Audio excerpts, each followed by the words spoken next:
Hello and welcome back.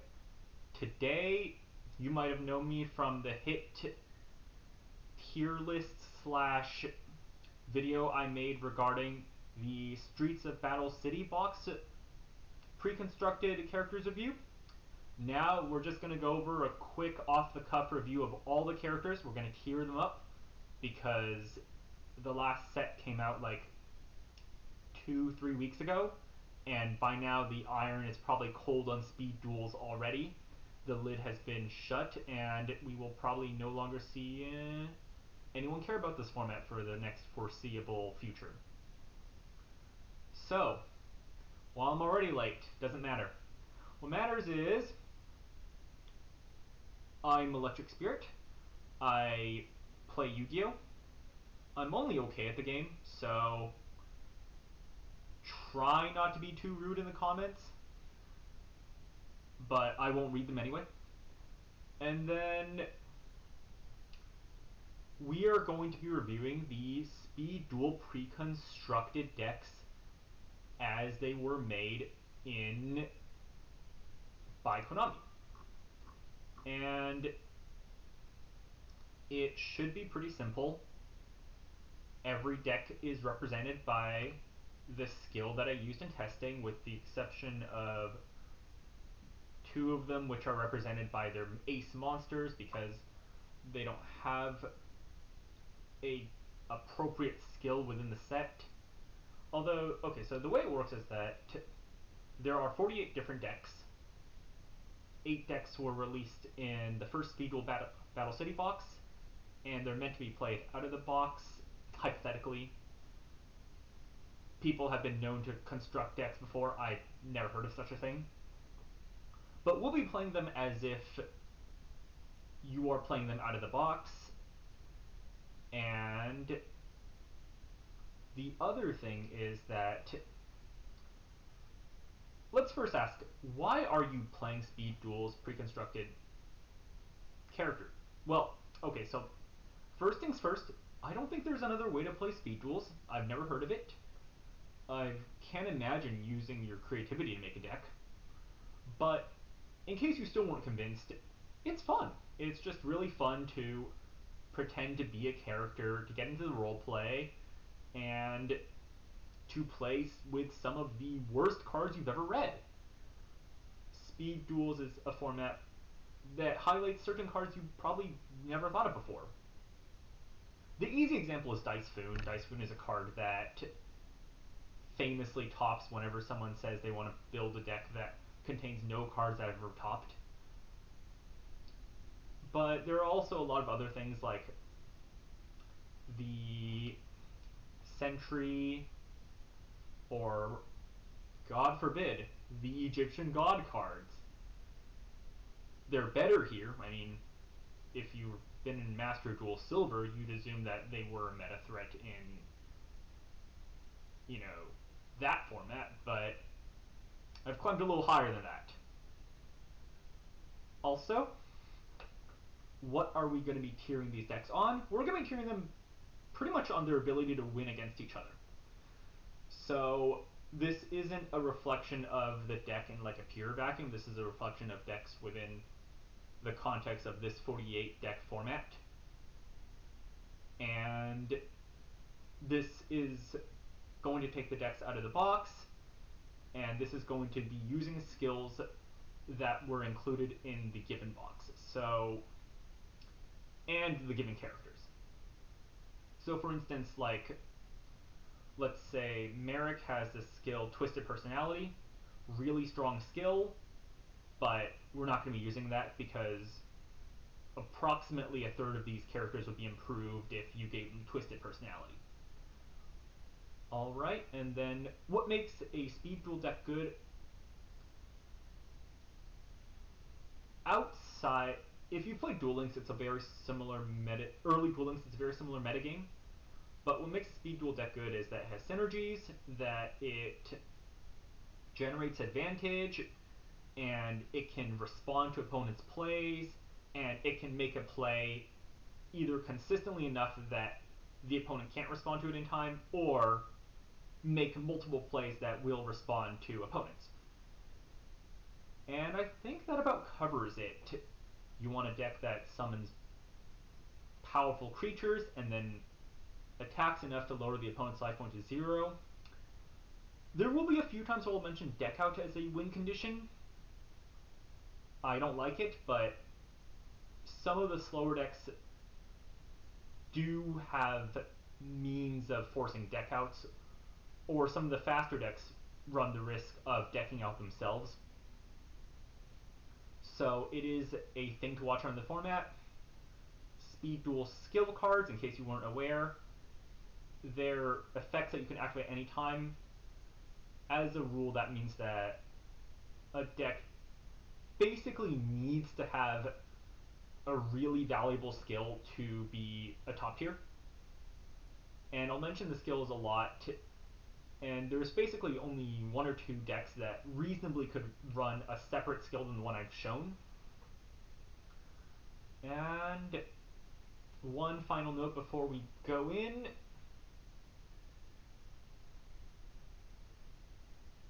Skills are good.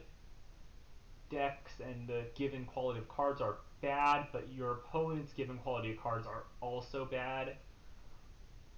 We're going to go over what a deck's ideal scenario looks like, and then how likely they are to achieve such a thing. So, let's start us off. We're going to have a lot of B tiers, a lot of A, B, C tier sludge, because it's really difficult to differentiate the mid tiers among each other, and I just did not have the patience to test all of those matchups. If you main one of these, I'm sorry. Let's begin. So, the Dark Paladin deck. It looks something like this. So the Dark Paladin deck looks like this. It is a deck that looks pretty good on paper, with the exception of having functionally no removal, and then also running 1, 2, 3, 4 tribute monsters, only one of which can be special summoned by its own effect. Another one which has some anti-synergies. This deck can hold on to a really strong position if it's able to establish Dark Paladin and then your opponent only has spell-based removal, but its B plans are okay. Its best case scenario is that you establish Dark Paladin and then you back it up with Fusion Recycling Plant so you get an extra card to discard with. That's your best case scenario. And the skill that we use for shuffling magicians, this is known as Magician's Act, is a skill that allows you to, at the beginning of the duel, decide whether you want to add Dark Magician to your hand or you want to get rid of it. This is pretty good because it means that there's a very low chance that you'll have Dark Magician when you don't want it, or not have it when you need it. And then once Dark Paladin's gone, then you're off to playing cards like Breaker the Magical Warrior to try to win combat, Swift Gaia to try to win combat. These are relatively beefy people. This is a relatively defensive person. You are not winning too many duels, but this deck does have the option to play a sort of aggro style if Dark Paladin is out. Next deck. Magnetic Attraction is a worse deck for sure. This is a weaker deck by quite some margin. And it's largely because there's no way to search out its given skill. Given field spell, Magnetic Field. This is the only reason, not the only reason, but it's the main reason to play this deck. You just get so much advantage off of this card because it was first printed in 2016. And It's if you control a Earth Rock monster, you can target a Magnet Warrior in your grave, special summon it, and then if your Earth Rock battle an opponent's monster, you can return an opponent's monster hand. You can bounce a fusion. You can functionally remove anything from the board for a turn if it's too dangerous. The issue is obviously that there are monsters in the game that have 1800 or more attack and can be normal summoned every turn. But having, you know, Grand Mole at home on your field spell is a functional strategy. And you're not summoning this guy. I mean, like, you can off of Delta, but you see Delta a little bit too early, obvious, usually to summon Valkyrion, and you'd rather be doing other things. But it is a nice bomb in case you really need something to win the game, late game. And for our first D tier, okay, first things first, what we're going to do here is we're going to go and add a row below, and then it's going to be something like this. It's going to be F, and then we're going to put this here. This deck sucks. It reads actually pretty decent, if in case you don't know about this format. Like, you see huge beaters on average. You'd think that a card like Enraged Battle Locks is quite strong. Gives piercing to all your other creatures. You know, Green Baboon, a card that was in a hypothetical meta deck.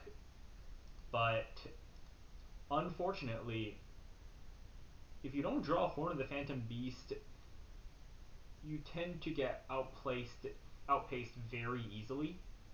And then once you fall behind on this deck, there's almost no chance at a comeback because this spell trap lineup is very anemic. These cards are often minuses and don't do very much for helping you re-establish board control. Like, just read Wild Nature's Release. Target one beast or beast warrior monster. It gains attack equal to its current defense until the end phase. And if it does, it is destroyed during the end phase. Like, I'd be Berserk too if I were you, Gorilla. Also, this Chimera is not a terrible card. When this card is destroyed, you can target one Baphomet or a Gazelle King of the Mistal Beast to summon it. But it's also not a particularly sexy thing.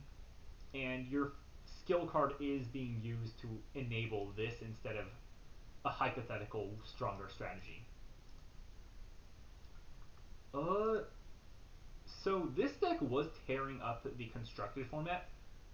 I know, we weren't supposed to talk about it, but talking about it now because I really liked bringing it up, and I really liked the XYZ monsters. They're just not it here. So you're looking at a lot of machines, a lot of level 4 machines, and unions, and combat winners, but you're missing out on a number of the really heavy hitters. You've got Union Hang, which can search exactly Y and Z. So Y, Z plus Union Scramble is a combo that could come up that you need to play around, that your opponent needs to play around. Gear Frame is a plus. Peacekeeper is a plus. Just,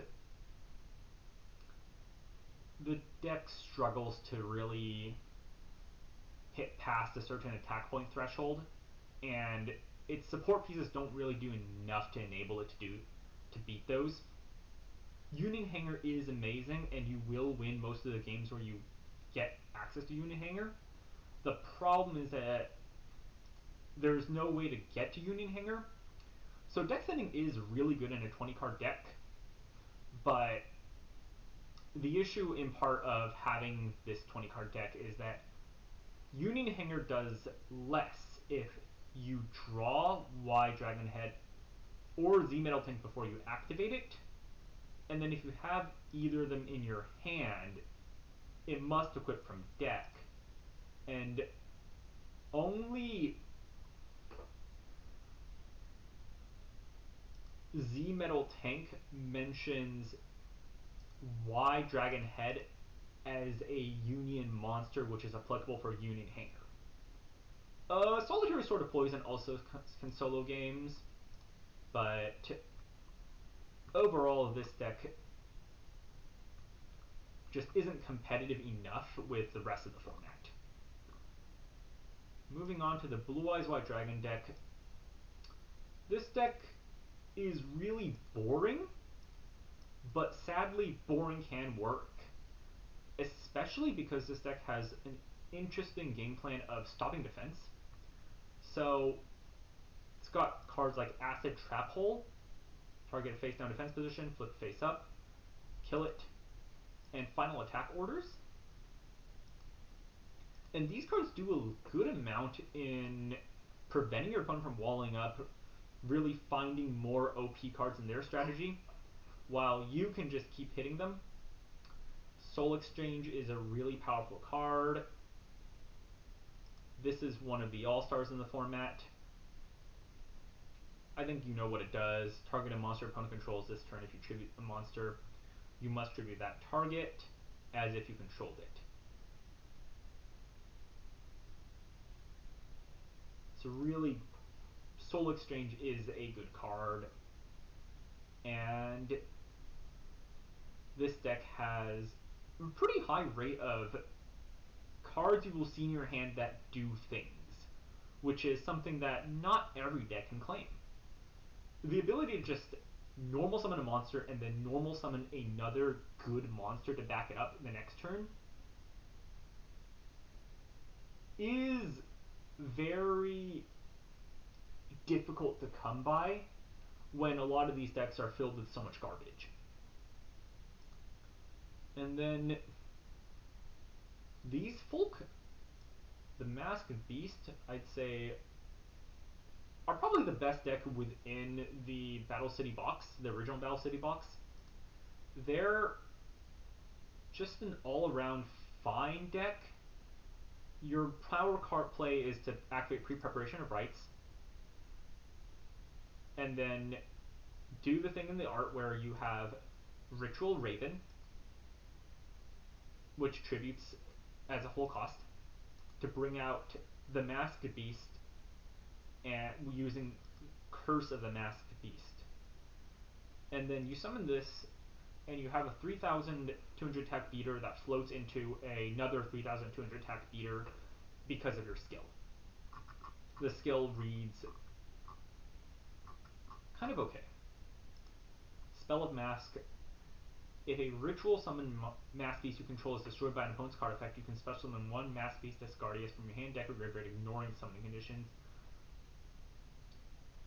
Ruling is currently that you cannot special summon Descardius from graveyard unless it's been properly summoned before. I mean, it's basically never going to happen that you have special summoned Descardius and it's been gotten to the graveyard.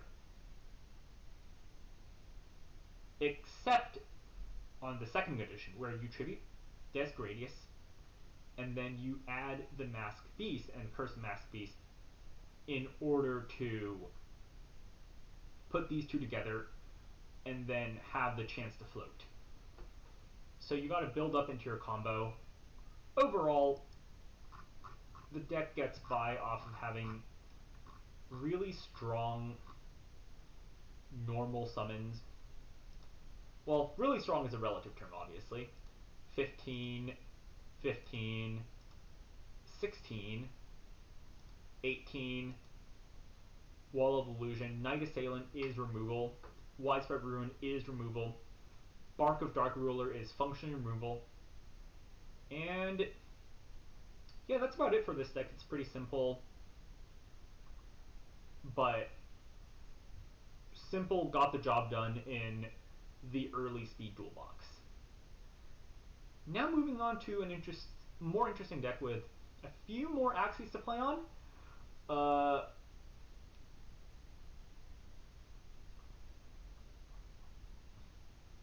this Earth Fairy deck, which does not feature the cards that are based off of the cards that Ishizu used in the anime, but rather are the cards that Ishizu used in the anime, is particularly dependent on finding and resolving. Oh, we're gonna first tier this in B tier. It's better than the losers down here, but just lack of attack value can hurt it.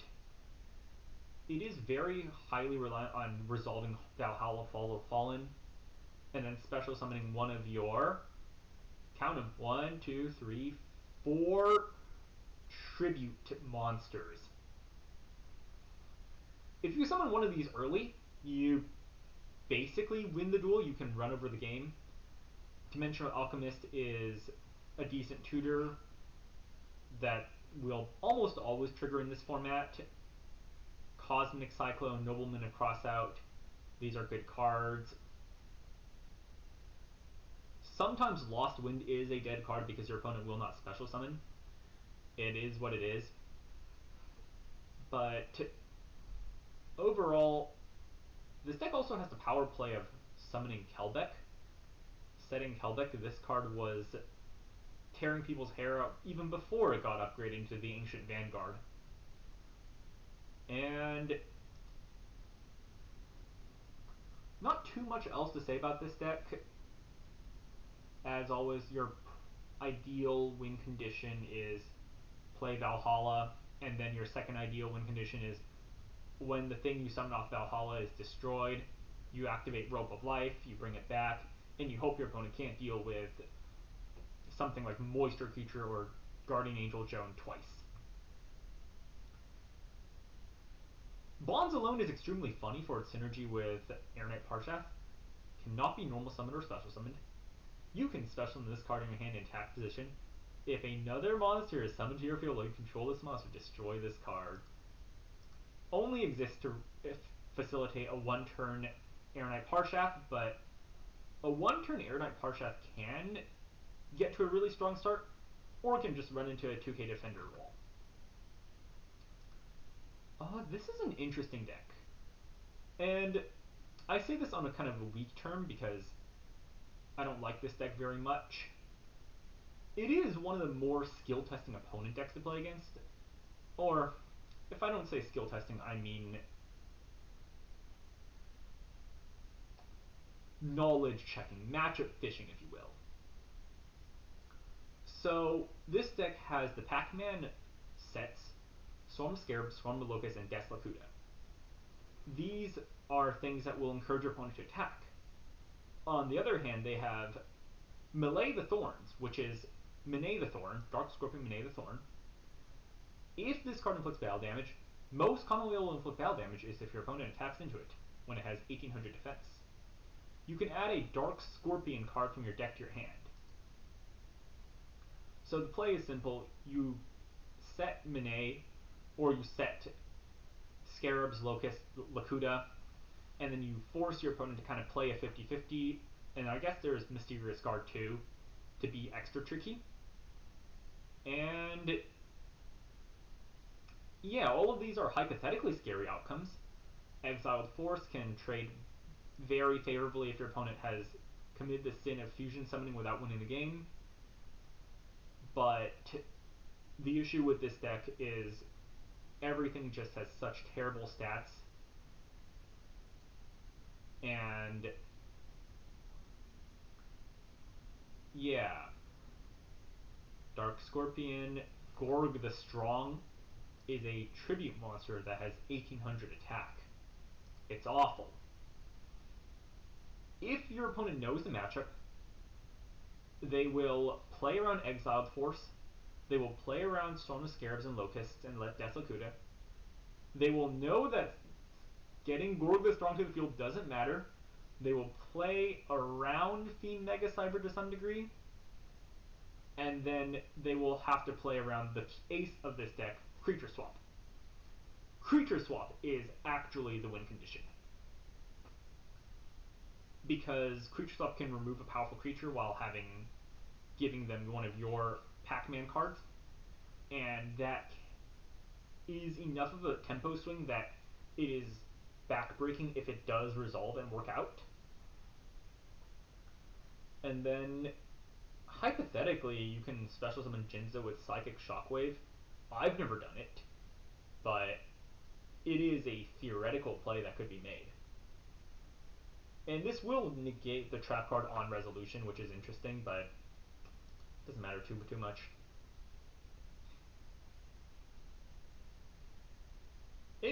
It's a hypothetical, like, really hype play to make. The issue is that there are a lot of battle traps in this format, and you're not triggering them very well proactively with this deck. Proactivity is just the one thing that this deck really struggles with. And when your opponent has two monsters, the Fiend Mega Cyber's 2,200 attack just isn't as good as it would seem.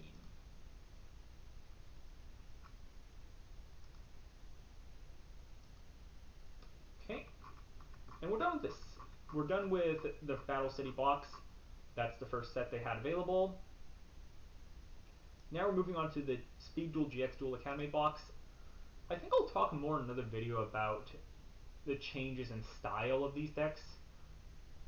You can pick up a little bit of it from here, but we're just going to go back to here, and we're going to show where we think this hero deck is rated. Bad. Jaden's first deck is, if you can believe it, bad. The early elemental heroes, shocking, are not good. And as soon as YGO Pro loads, we will be able to talk about why they weren't very good. Alright, so Jaden has two skills. They're actually both only okay.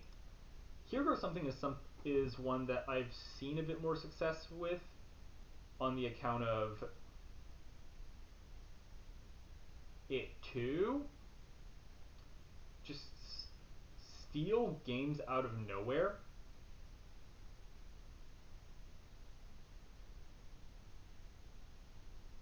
It can do that. You can give it 800 attack, it attacks all monster opponent controls. Obviously the goal is to use this with Flame Wingman, but actually Sparkman works just fine. Yikes. It is what it is. We will deal with the loading again. Yeah, but if you look at the attack stats and just stats in general of these creatures, you'll see why this deck struggles as much as it does. It really does not do very much in defense, and you've got some stinkers in A Hero Emerges, possibly one of the worst battle traps I've ever seen. This is a card that will occasionally special summon Blade Edge, which can sometimes win you the game, but 3 times out of 4 it'll summon, I don't know, Rotwheeler instead.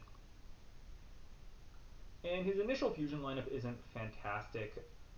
Thunder Giant trades 1 for 1 with a creature you were already able to beat over, usually. Rampart Blaster has a funny burn condition, but doesn't do very much. And without Fusion Recovery, you're always going to go like 3 for 1 for a fusion, and then it's not a fusion that's very strong in attack points. So odds are good that it loses in battle later on anyway. But it's not as bad as the next one. Destiny Heroes, one of the most prominent archetypes to come from the GX anime, is awful. These cards are terrible. And we knew it. Like, the quote-unquote third or fourth playable Destiny hero that you had to play in every dad return or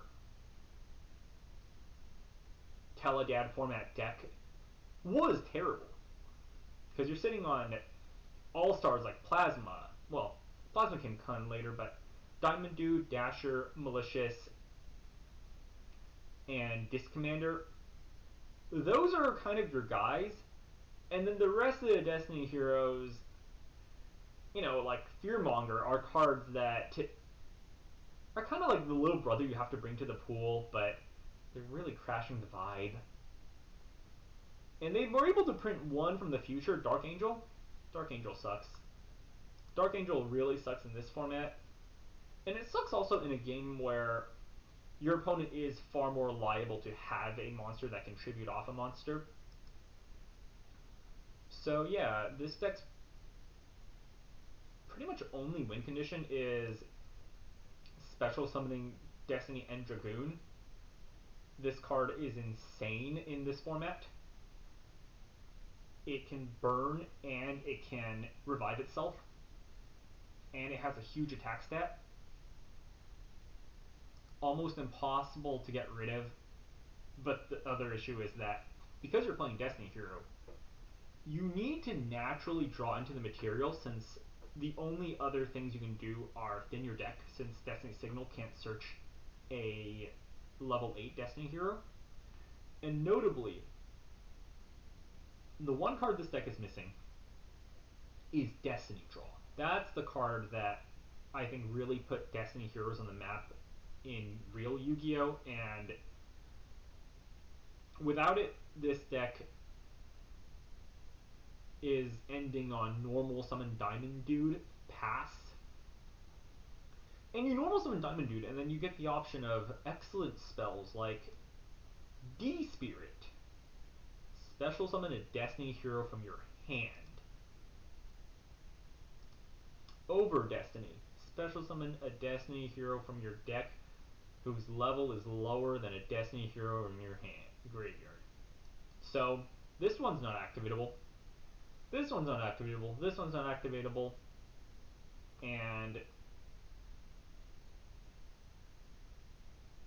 you can see why this deck is terrible.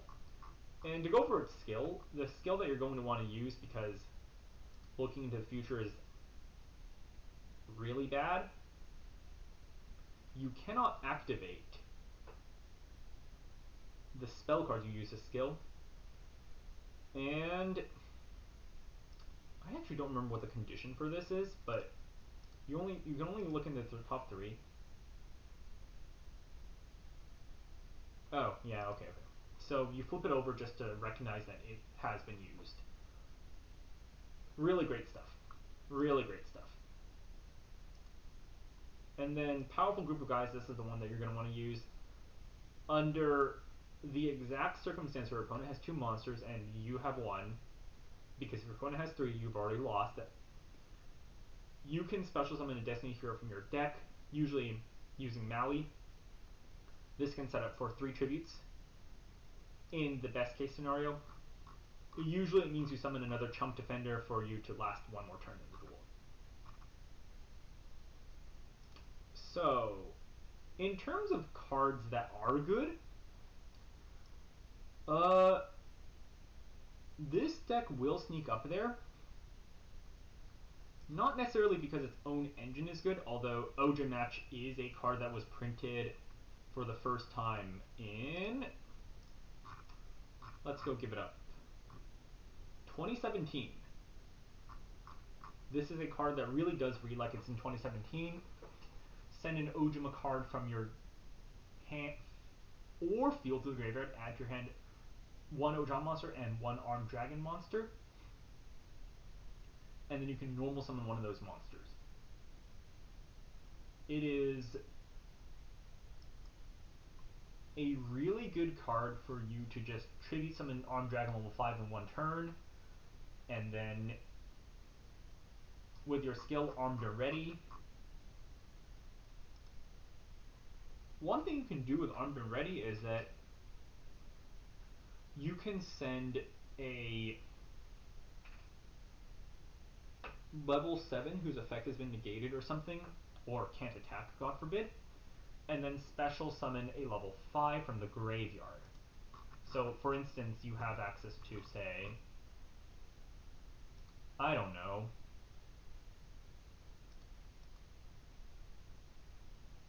for instance, you activate a Grave from Kindling, which prevents your monster from ever attacking, then you can use it to bring back something useful. And I've never actually managed to Ojama King on the first turn, but hypothetically, that locks your opponent out of the game for 9 times out of 10. But the real thing you're going to want to do with this deck is you're going to want to bait your opponent into summoning lunch monsters and then activating Wall of Disruption. And the thing holding this deck in check is that when you activate Wall of Disruption, you actually don't have the attack stats to win the game on the spot by attacking over a 0 attack monster stuck in attack position because there's no main phase 2. You have real winners like W Wing Catapult. I love you, but why do your stats suck so much? And this deck has a lot of cute plays. Huge props to whoever designed this for sticking in 3 different archetypes. But my goodness, this deck has 1 Nombos. If you control any monster, try White's off the board. If you've drawn any of the Ojamas, the vanilla ones, Oja Magic is off the board. And yeah, if you draw Armed Dragon level 7 at the wrong time, well, that's another dead draw. Alright, so moving on. We have an actual good deck, God forbid. I think this is going to be our first A tier. First A tier. Our first A tier.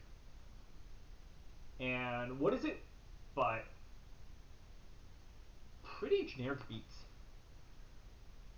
In case you've ever played Duel Links, early Duel Links, you might remember its skill.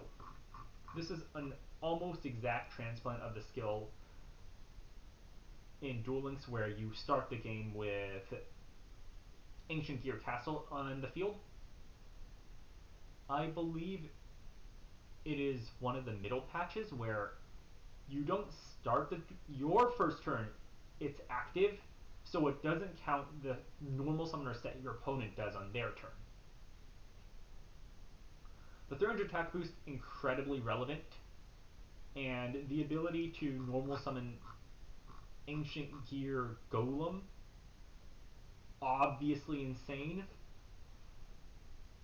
And then follow that up with hypothetically being able to triple Gear Town off of Double Cyclone, and then having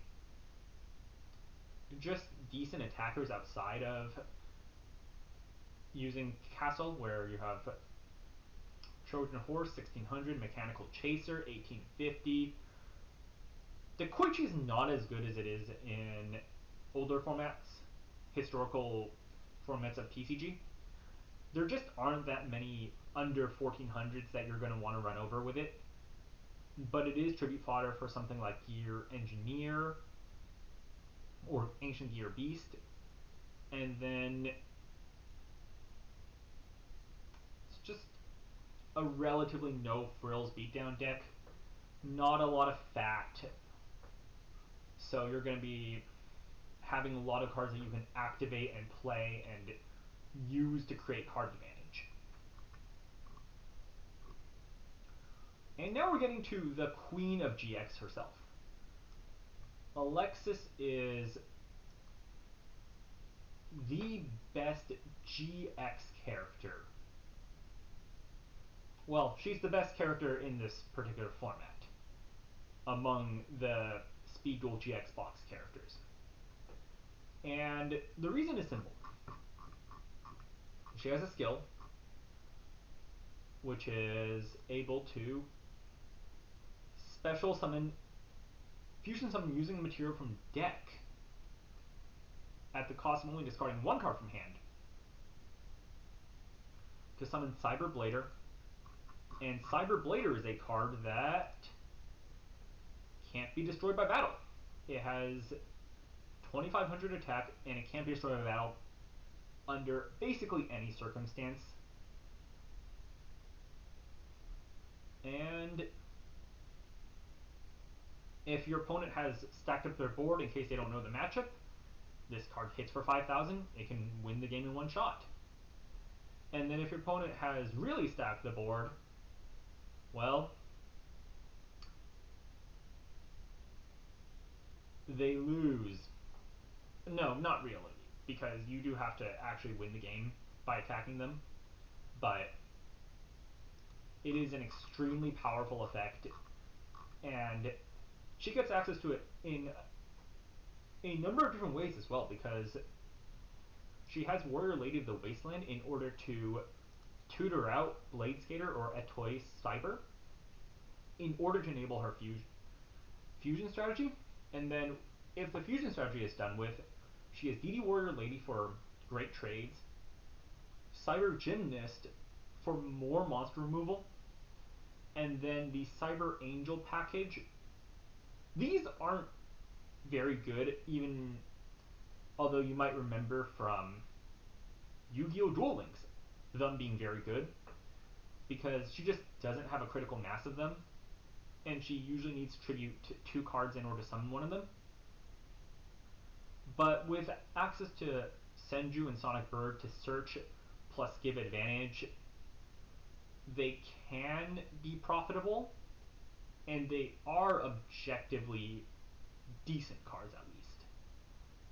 Her spell trap lineup outside of Machine Angel Ritual and Cosmic Cyclone is somewhat lacking. Draw of Avarice can reset you for a second shot at Cyber Blader.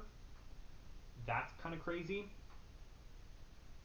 But you are really playing this deck in order to summon Cyber Blader once, and then you'll usually run away with the game with just that. The fact this deck has such a strong supporting cast is what pushes it over the edge, though. So one thing that modern Yu-Gi-Oh! Players have discovered about older formats is the power of minusing yourself but having quick speed disruption. And, you know, if you've been playing against Ryziel, or if you're a little bit of an older player playing against Zodiac, you'll know how strong it is. In my case, I play Sharks. I summon Shark Kraken, and then I proceed to destroy my opponent's cards on their turn. So this deck actually kind of rules despite how bad Crystal Beasts are, and it's in part because of the skill. So your skill in Crystal Transcendence allows you to set up your spell trap zone with Crystal Beasts, so you can turn your Crystal spell traps live, like Crystal Promise and Crystal and Rare Value and Crystal Raigeki. This is removal. Target any card your opponent controls and destroy that target. Pretty much, even though there are cards that can't be destroyed by card effects and whatnot, using Raigeki at the right time will prevent your opponent from getting to those cards. And then Conclave is an absolutely insane card. I think this card was originally printed in something relatively early, like, God forbid. Yeah, this card was released in 2014 as a Japan exclusive for, I want to say, 2 years? Let's see it, shall we? Oh my god, it was Japan exclusive for 4 years. I was waiting for this card for a very long time when I was playing on Dueling Network. However, this card reads insane. Once per turn, if the face of Crystal Beast you control is destroyed by battle or card effect, you can special summon a Crystal Beast from your deck. You can send this card to the graveyard, and then target a Crystal Beast you control in one card in the field, return them both to the hand. This gives this deck two chances at disrupting your opponent's plays, and the skill allows you to put your most useless crystal beasts into the spell trap zone, where you don't need to ever draw them, like Cobalt Eagle, you never need to draw this card. Amethyst Cast, you never need to draw this card. Or you can put a Sapphire Pegasus when you need it most, and summon it with Crystal Promise. Really powerful stuff. Do not get baited by the other skill, and you will be summoning Rainbow Dragon a good amount of games. Rainbow Dragon is not an effect that you really need to activate. What you need, because if you banish all the Crystal Beasts, you'll have no monsters. You'll have exactly Crystal Seer to defend yourself with. But it is a 4,000 attack monster. In a late game situation, it runs over one thing and then splash damage will just destroy your opponent. This deck is kind of held back by not having any form of natural back removal. You're forced to rely on Gravel Storm if your opponent ever has a tricky spell trap to deal with. And then we have another deck that's highly reliant on its skill to function. This deck looks insane because Cyber Dragon would seem like it's so powerful for the format. But actually, it has a lot of nombos where it's like Hunter Dragon is stuck on the field and then you can't get Hunter Dragon to the grave in order to get value off your Cyber Dark normal summons. And then you've activated Cyber Claw and you're missing one piece for Cyber Dark Impact, or you've drawn any card that you have and then you have Future Fusion just rotting on your field, rotting in your hand because your only target is Cyber Dark Dragon unless you want to, lose everything by summoning Chimera Tech. And Cyber Shadow Garden is a card that doesn't do very much. This deck is very high variance, and then the fields it does make when things all go together are like a really powerful Cyber Ogre Dragon or Cyber Dark Dragon attacking over and over. What the deck actually wants to do is that it wants to summon Cyber and Dragon. And you're wondering, how can it do this when it has Cyber Dragon and only Proto Cyber Dragon? Well, it does this by using its skill card. So the Forbidden Cyber style technique, if you have 1500 or less LP, you can special summon 3 Cyber Dragons in quotation marks, and then you can fusion summon them away to make a Cyber and Dragon, which will usually end the game in one shot. This does require you to have done a little bit of damage beforehand. It requires you to have Polymerization in hand when you activate it. And it also requires you to have 1500 or less life points. So good players will know to never let the Cyber Dragon player just get below 1500 LP while being in a position to win the game with Cyber and Dragon. Easier said than done, but this deck doesn't really have proactive spell traps to deal with anything. Everything needs to either wait a turn or play in defense. However, Memory Loss is quite a good card. Memory Loss will negate an effect and then change a card's battle position, so it's easy to run over. Moving on to another powerful-ish deck. A lot of these early decks suck, so don't expect too many positive things. Expect the power to come in the later parts. I say this as I have 2 empty tiers, but these tiers, you'll see what I mean later. Axel has the Volcanic deck, and the Volcanics were not incredibly strong on principle just because They're missing Scattershot, among other things. And what makes this deck really strong is that Blaze Accelerator is removal.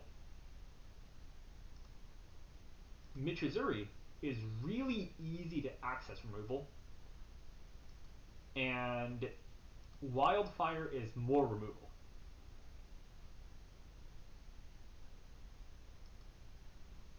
So with these, you have access to a pretty powerful advantage engine. Blazing Impachi, Royal Firestorm Guards, and Volcanic Rocket are powerful monsters that can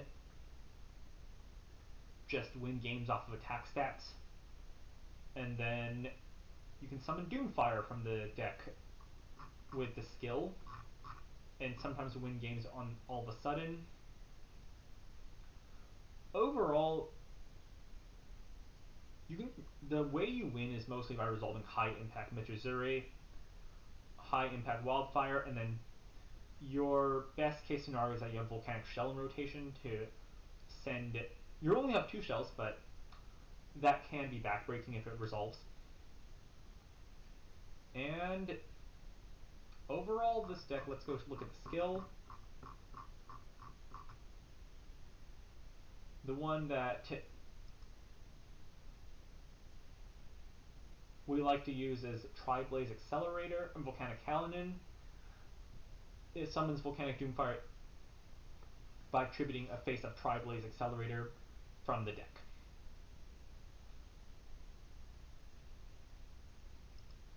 Doomfire has some interesting applications in certain matchups. This card is a very of the era GX boss monster, Nomi, and then during your opponent's battle phase attack position, your monsters your opponent controls must attack this card if able. If it destroys a monster in battle, destroy as many monster opponent controls as possible to field wipe.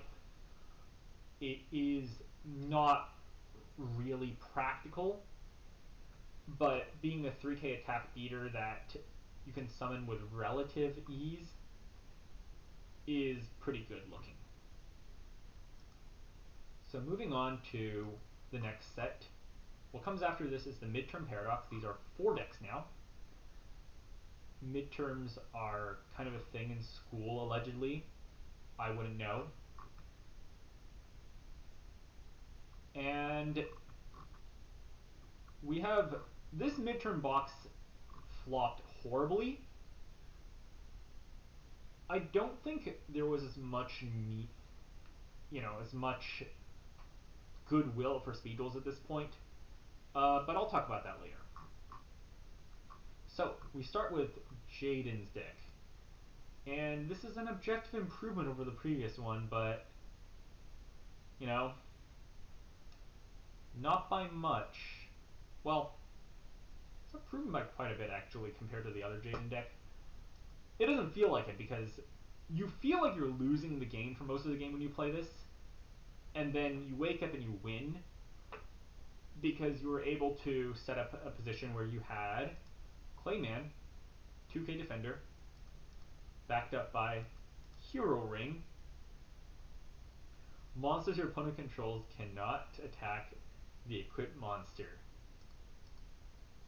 And this is the combo that you use to stall out the game until at some point you can make Nova Master and then start snowballing potentially. Or you can just use your skill card, Hero World, and then eventually trade out your opponent by using powerful skills such as destroy 1 Earth monster you control and 1 face-up monster your opponent controls. Destroy 1 face-up spell trap on the field. Return all face-up non-fire special summon monsters from the field to the hand.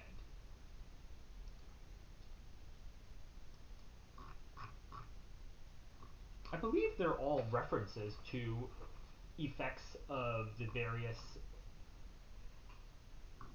spell traps that support exactly 1 hero vanilla.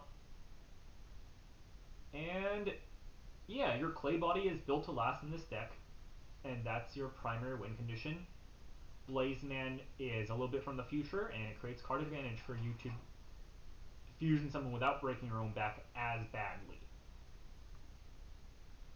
And moving on, we have just such a tragic deck. I think it's really bad. Cyrus, you didn't deserve to graduate. Not with this box of scraps. So, the roids, if you look at these first, like, I mean, if you look at just your average roid, you might recognize a few of them. In fact, you might even recognize a few of them from battle packs. And you're thinking, okay, if the cards are so good they're in battle packs, like, battle pack is a stronger format than Speed Duel, why do they suck? And the issue is that they're stuck in a format where the deck really wants to fusion summon. So you have functionally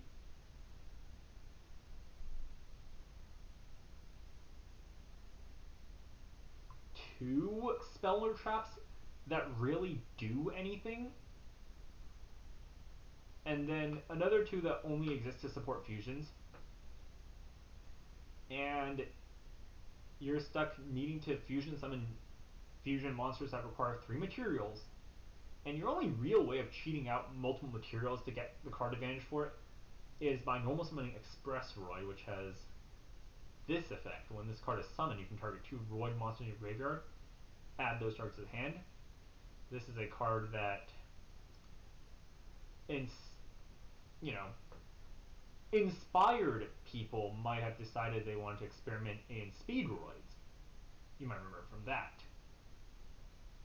But if you ever have to play this deck, just know that it's terrible. It has a powerful Mixeroid, reads crazy, but really it's a 2k 200 defender, and that can take you okay places, but it's not going to take you very, very far. And then your skill card of choice has to be Small Roid Big City, which really just loses you an advantage, loses you tempo.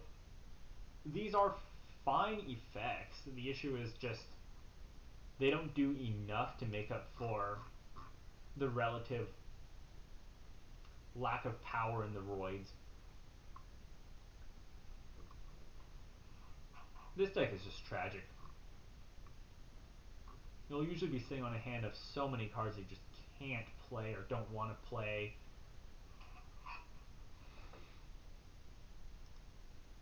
And then what do the elements say? The elements are worse than you'd expect.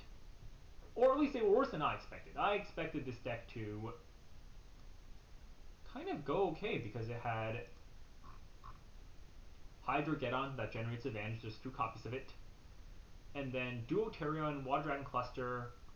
These are cards that were first printed. Bonding DHO. These are cards that were first printed in 2017. But the deck still doesn't amount to much, in large part because it doesn't have a single form of removal. And without removal, it becomes extremely difficult to play against anything that's stronger. Like, you can use Doggeron, but then your opponent has a Doggeron. None of these cards are very good at beating over stronger cards, and Water Dragon Cluster just isn't a card that reads like it comes from the modern era. Effect monsters your opponent controls cannot activate their effects and also change their attack to 0 until the end of the turn. And this second effect only works if you have 2 Water Dragon. This deck only has 1. So, Water Dragon Cluster can make for a huge push in 1 turn, but it then runs out of steam. Or water if you want to be like, I don't know, chemical about it. Oh, skill, before I forget. The skill will allow you to run through a list of steps to get your creatures in line. The problem is that this really just doesn't do enough for the deck. In fact, in a way, it slows down the deck, it telegraphs its plays. These are all beaters, and it does have certain positive matchups against defensive decks, but overall, you don't feel too happy about this deck. And the Paradox Brothers. Another deck disappointed by being beaters. This deck looks really strong because its skill allows you to basically tribute summon Sangha, Kazejin, and Suijin for one tribute, and you can tribute the turn that you normal summon the tribute material. The problem is that these cards all lose to set one pass every turn. Or at least they get stalled by. And then usually your deck, in this case, is reliant on Labyrinth of Nightmare and Fury Meteor Crush to make progress in that situation because your skill prevents you from attacking with other monsters. However, your opponent likely has a higher chance of drawing a card that stops your monster, gets rid of it, and then attacks you for game after they've been building up resources.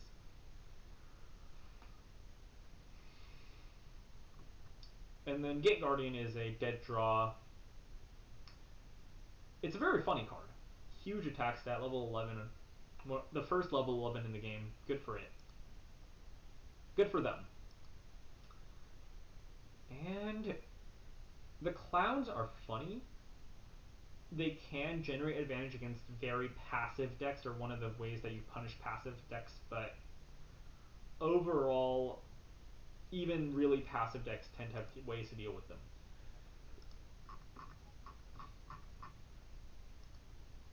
This is probably my favorite set,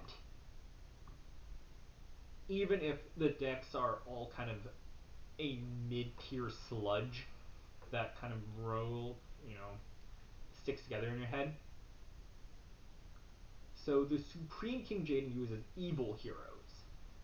And the evil hero fusions are a vast improvement over their original targets. Like, for instance, Lightning Golem can destroy any monster, and it doesn't need a discard. And then Dark Fusion is obviously a better card. Summons a fiend, but your opponent is unable to target it with card effects this turn. So, you've got, hypothetically, the makings of a better deck, and then top it off with a skill that does things, Dark Unity. You can use Super Poly to summon things that can normally summon only Dark Fusion, and you can turn something into a rock to fuse with Dark Gaia. The issue is actually that there aren't that many fiends in this deck. You've got Evil Hero Infernal Gainer, Infernal Prodigy, Versago the Destroyer, and Dark Ruler Hades. And with Prodigy, you run the risk of just having a really weak Dark Gaia that doesn't do enough to finish off the game. And the general issue with this deck is that every play you make loses you a card advantage, and then a lot of the cards don't combo with each other, so you're occasionally there sitting with cards in hand that don't do anything, and you're forced to set and pass, and then you run out of the pieces that you needed for your combo, and then you lose. But when the deck does pop off, it has some sauce, and I think it's one of the coolest decks to play, although that doesn't count into my ranking. Just having the versatility of multiple options to win the game does put it relatively high up, though. And it's all downhill from here. Night Shroud. Red Eyes has potential, they said. They do have potential, just not in this format. So Red Eyes are a really strong deck on peak. If you can normal summon Luster Dragon, turn it into Red Eyes Black Dragon, tribute Red Eyes Black Dragon for Darkness Dragon because of your skill, Forged Steel, which turns your Red Eyes Darkness Dragon to Red Eyes Darkness Metal Dragon. But first you turn a Dragon Normal Monster to Red Eyes Black Dragon, and then you can start to special summon dragons from the graveyard. This is really cool. The problem is that the deck has no native way of getting dragons into the graveyard other than having them be destroyed by battle. So you've got great graveyard recursion like Swing of Memories and Red Eye Spirit, but you needed to tribute summon Red Eyes Black Dragon somehow. Also, this deck lacks any form of card removal, so once your opponent establishes a bigger monster, you're likely shit out of luck. If your opponent establishes a monster that's bigger and can't be destroyed by battle, you have lost the duel unless you win by stalling. This deck was able to give us a Totem Dragon reprint. Very funny stuff.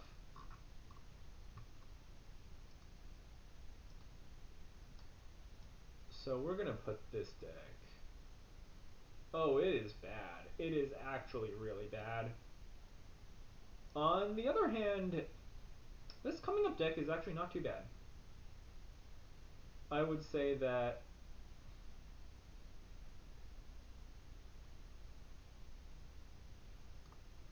somewhere around here. So Camula's deck, I mean, if you look at a lot of the same cards that I praised earlier, you might be surprised to see this deck so low.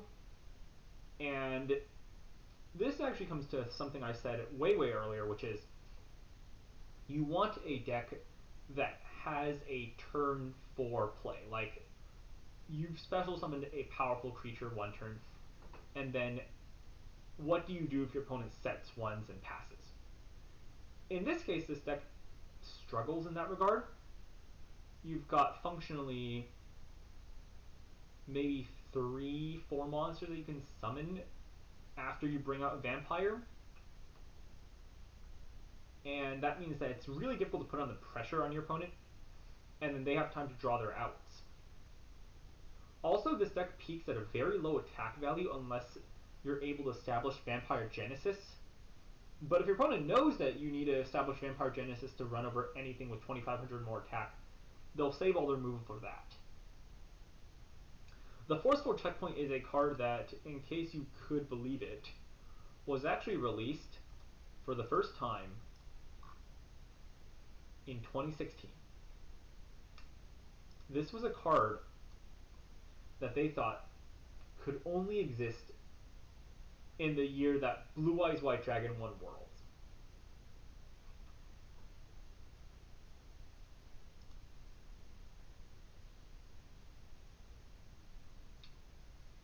Soul Exchange is a good card, and this is probably the best deck to actually activate Soul Exchange.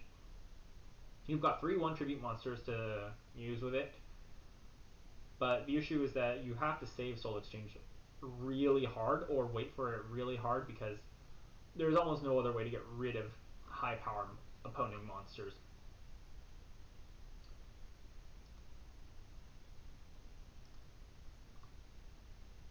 A lot of the things I said about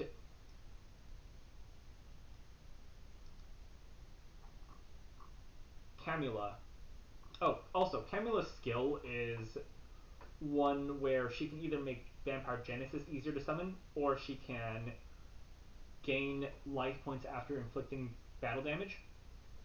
Both are fine. It's one of the few decks that can run multiples of their skills, where player choice can kind of come into consideration.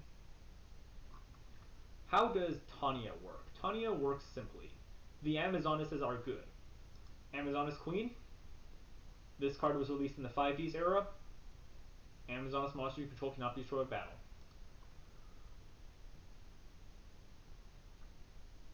Once you establish Queen, once you establish a card like Heirloom or Village, this deck almost cannot lose the game.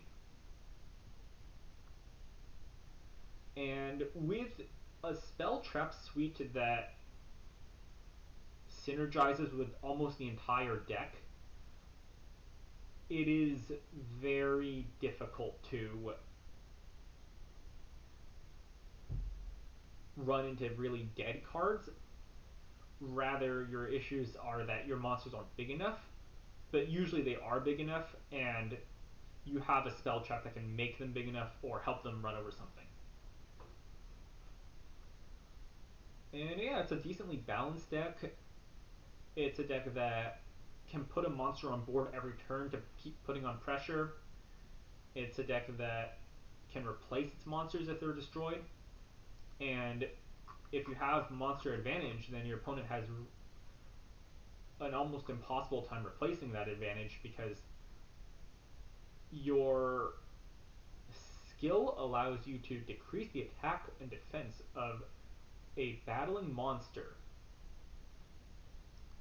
after one of your Amazons attacked it, so you'll be even Stevens by trading 1-for-1. And then Archfiends are a deck that I really want to be good because their skill is a really interesting one. Their skill is one in which they are able to, at the beginning, well, once per turn, roll a dice, and then if the dice correspond to a level of an Archfiend 2, 3, or 4, you can special one of those from your hand, deck, or graveyard. It's a really powerful skill, especially because it can set up for one of your two decently powerful tribute monsters, Mist Archfiend and Skull Archfiend of Lightning. Oh yeah, also the skill costs you LP. You have to pay 200 LP for what you roll. But the issue is that the average Archfiend just does not have the attack to support being special summoned or being used in most capacities. And then the deck also has the issue of not having easily accessible removal. Your only form of spell trap or monster effect removal is by using Annihilator Archfiend, which needs multiple turns of setup and minuses you. Overall, this deck has probably too much of a devotion to the chess Archfiends as a theme instead of any good Archfiends. Yeah, and Pandemonium is a straight up worse card than Amazoness Village.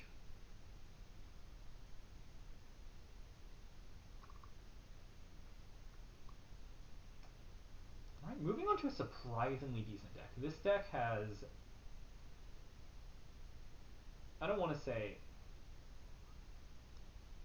no, I will say that this deck has surprised me.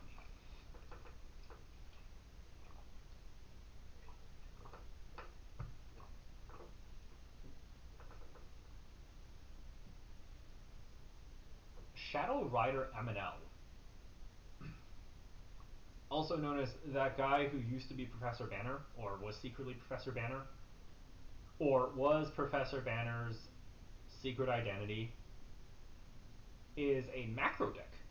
And you'd be surprised by how many decks just involve the graveyard tangentially, and how in a 4-card opening hand, being able to shut off one of the cards in your opponent's position is really backbreaking. So think of macro as kind of a 1-for-1 in rare circumstances, but one of the big things is that you have a skill which allows you to, at any point, banish a monster you control to special summon a Alchemy Beast token. And this allows you to fill up your banishment, and more importantly, it allows you to trigger DD Survivor, DD Scout Plane, and most importantly, DD Destroyer. When this card on the field is banished, you can target a face-up card your opponent controls, destroy that target. This allows you to trade very favorably with your opponent in a lot of circumstances, and you're backed up by some pretty decent support cards. Different Dimension Gate is strong, and Grand Convergence is a board wipe, which are at a premium in this format, so go hog wild with that. Overall, this deck seeks to win over a very long period of time, but when it gets to the late game, it becomes quite strong. Soul Release can also have some powerful effects when your opponent needs cards in the graveyard. And then we have the leader of the Shadow Riders himself. It's a really one-note deck, but it is a deck with possibly the highest ceiling in the format. You won't see them here, but he has to play all 3 Sacred Beasts, and you're going to use a skill. You're going to want to use a skill, Unlocking the Power, which allows you to use spells, fiend monsters, or traps as material to summon your 3 Sacred Beasts. And you never want to summon Uriah because you're only running 5 continuous traps, and one of your continuous traps is good because it gets you back continuous traps to your hand. So, if you summon your Sacred Beast and you have Fallen Paradise on field, this is one of the highest ceiling decks in the game. The problem is that if you don't, Swamp Mirror is your only monster with over 1,000 attack. I guess Gravdic Org also has 1,100, but it's not beating over anything. And you also have to play garbage like D-Boys.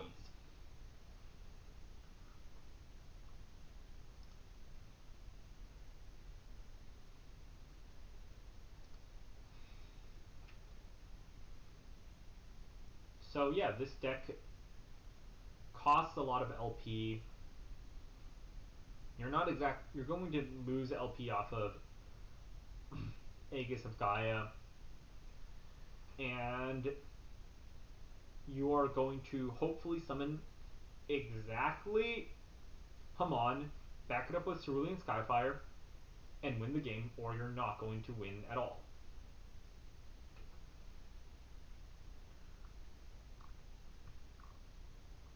And we have Cloudians. Cloudians are...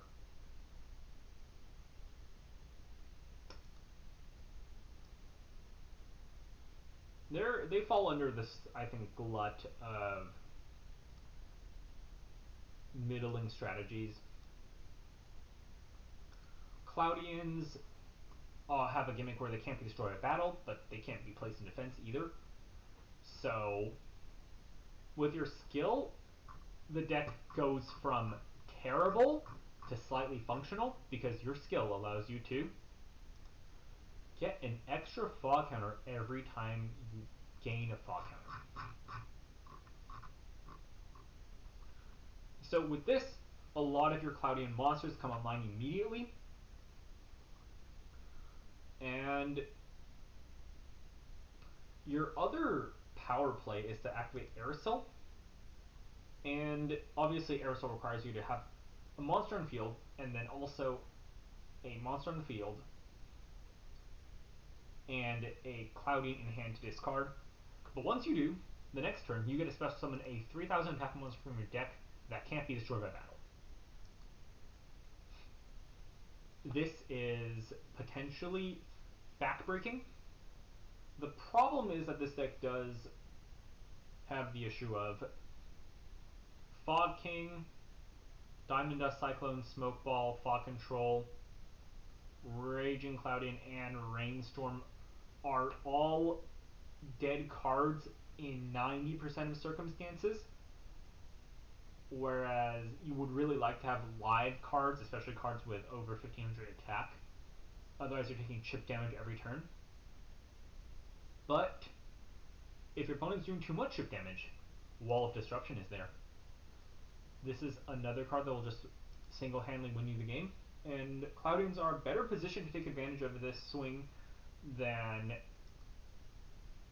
the Chaz deck is inherently, but I think that their game plan is a little bit weaker overall. So we move on. We do continue to the Streets of Battle City. I've talked a lot about this in the past, however, I've had a few changes in opinion since then, if you can believe it. Let's get started. So, we've got the Big Cheese, the guy who had 3 decks in the original Battle City box. He's down to 1 because he's willing to let his friends do things for once. And this is a deck that has a funny gimmick where you can Blast Magician is one of the most powerful cards when combined with a skill that gives you 2 counters in 1 turn. The issue with... So one interesting thing that you might not know is that spell counters are actually a unique type of counter which can only be placed on cards that mention spell counters. In fact, other types of counters do not need to be placed on cards that mention that type of counter on them. Only spell counters do, because Yu-Gi-Oh! Is a weird-ass game. Now, this deck does not want to summon Dark Magician. It has Dark Magician in it, but, like, it really wishes it didn't. It has Buster Blader in it. Kinda wishes it didn't. And hypothetically, being able to pop 3 spell traps with Breaker is really good. Hypothetically, you know, you can win the game off the Solitary Sword of Poison, which doubles the attack of your monster when it battles. And Magician of Faith is a strong card. Apprentice Magician is a strong card. This deck gets a lot of value off of having high attack monsters and then also really threatening set spell traps. I mean set monsters. It does not get off of having very threatening spell traps though. You can attack into these without very much fear whatsoever. But still, monsters are kind of king in this format, and 1900, 1700, fake 1900, monster removal mean that this deck is good enough to pass decently above average.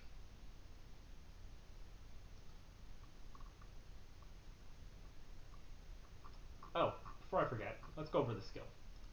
Ultimate Wizardry. When you activate the skill, place 1 spell counter on each face of spellcaster you control that can place a spell counter. And then once per turn, you can place 1 spell counter on a face-up spellcaster monster you control you can place a spell counter on. Basically, it means that when you first play it, you get them all, and then when you can activate it again on the turn you first play it, and then every subsequent turn after that. I was really high on this deck in the past, but I have since mellowed out. And it's not only because that... So one thing to note is that this deck does have 2 copies of Gearfried, and then your winning combo with this deck is that you can put Gearfried up, and then equip it with Blast with Chain, and when Blast with Chain is destroyed by the effect of Gearfried, you can, at spell speed 2, destroy a card on the field. It is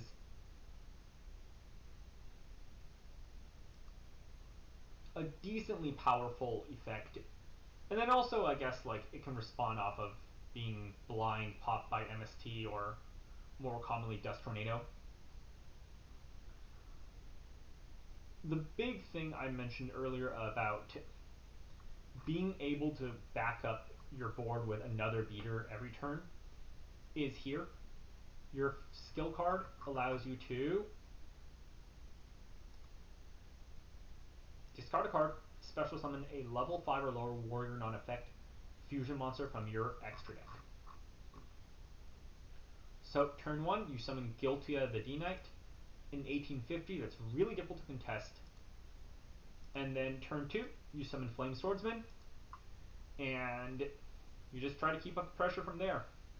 You've got some of the best battle traps, best attack boosts in the business. The issue is that against opponents who can remove your monster before the battle phase happens, a lot of these cards become useless. And then we have, oh, before I forget, this is still kind of approaching high tier or top tier status. This is still a really strong deck.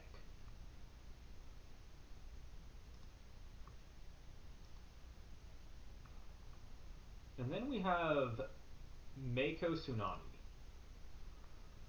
Whew. This deck tries to do a lot. I will say that. This deck tries a lot of different things, and they're not all great.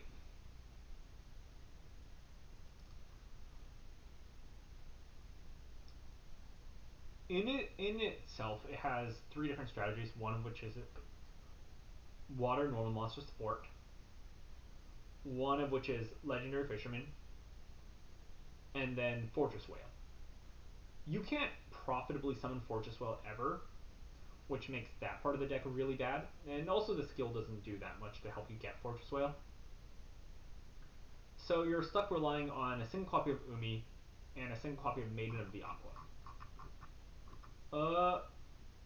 A Bountiful Ocean does give you recursion on your water monsters, but you are at the mercy of having one normal summon. And then you just don't have a lot of good attackers. Air Orca is a powerful removal spell, effectively, which does come back, but this deck does have an issue where it has an empty field too often, or it needs to use an effect which would cause you to empty your own field, which means your life points are being used as a resource.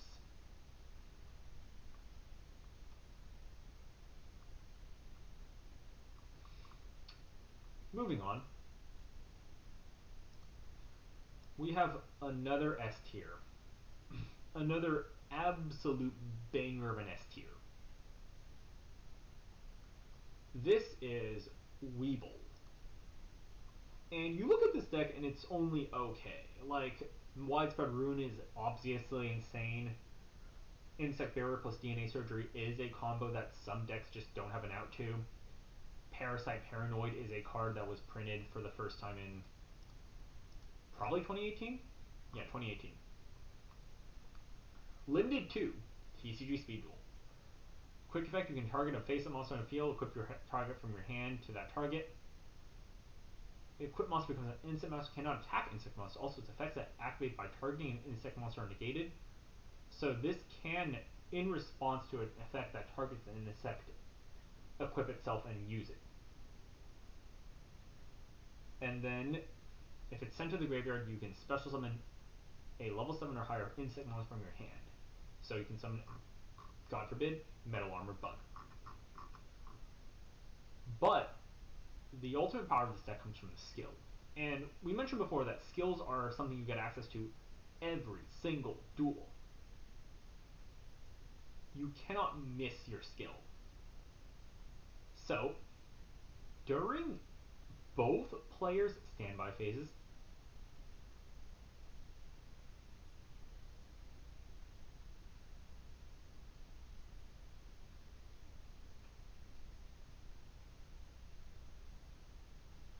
you can special summon one insect monster token, and then it can be used as tribute, or it can be used as whatever you want it to do. So, this skill is so insane, it is unbelievable. It just means that you almost never run out of bodies to defend yourself with.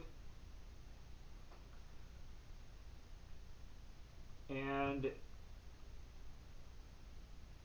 with it, you gain access to Chainsaw Insect as a mill strategy, as a deck out strategy. So Chainsaw Insect, every time it battles, your opponent draws a card. So once you do that, you're pretty much good to go. Alright, and then here we have one of the stinkers of all time. Maybe just one of the worst. Just an awful, awful deck. Esparoba.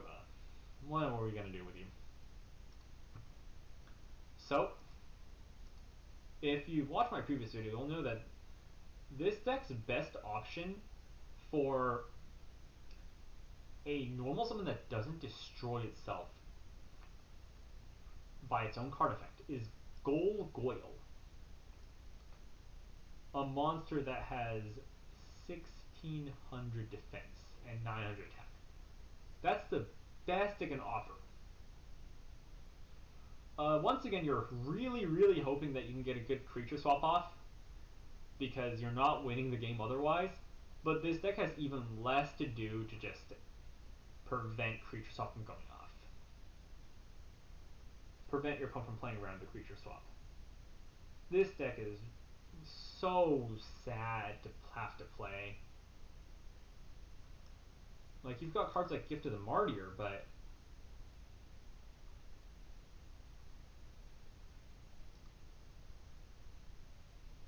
when are you summoning two monsters? How are you summoning two monsters? Spell Canceller is a strong card in other formats. And overall, well, if a friend ever makes you play this deck, just know that they actually secretly hate you. Also, what happens as well is that this skill isn't very useful. The Machine Menace once per turn. Your opponent controls a face-up trap. Tribute one machine or psychic monster. You can special summon Jinza from hand or graveyard. Because special summon from the deck would be too good. Rare Hunter. Rare Hunter is surprisingly decent. I think I mentioned before. Oh, before I forget. Yeah, this one goes all the way down here. And then the Rare Hunter. He's not too bad. He's not too bad. Not too good either, though. The theory goes with the Rare Hunter is that he has like all of these quote-unquote rare cards that are powerful from other decks. And you look at this deck at first and you think, wow, this deck can just play some of the best cards in the game. But you look a little bit closer, and the lack of a coherent strategy really hurts this deck. Primarily, it's the lack of a good attacker. You're sitting at 1, 2, 3, 4, 5 defensive monsters for your 2 offensive normal summons. And with these ratios, it becomes extremely difficult to just push the pace of the game forward. So eventually, your opponent's going to run out your decent 1-for-1 spell traps and then be able to hit you. And at that point, it's difficult for you to turn the corner.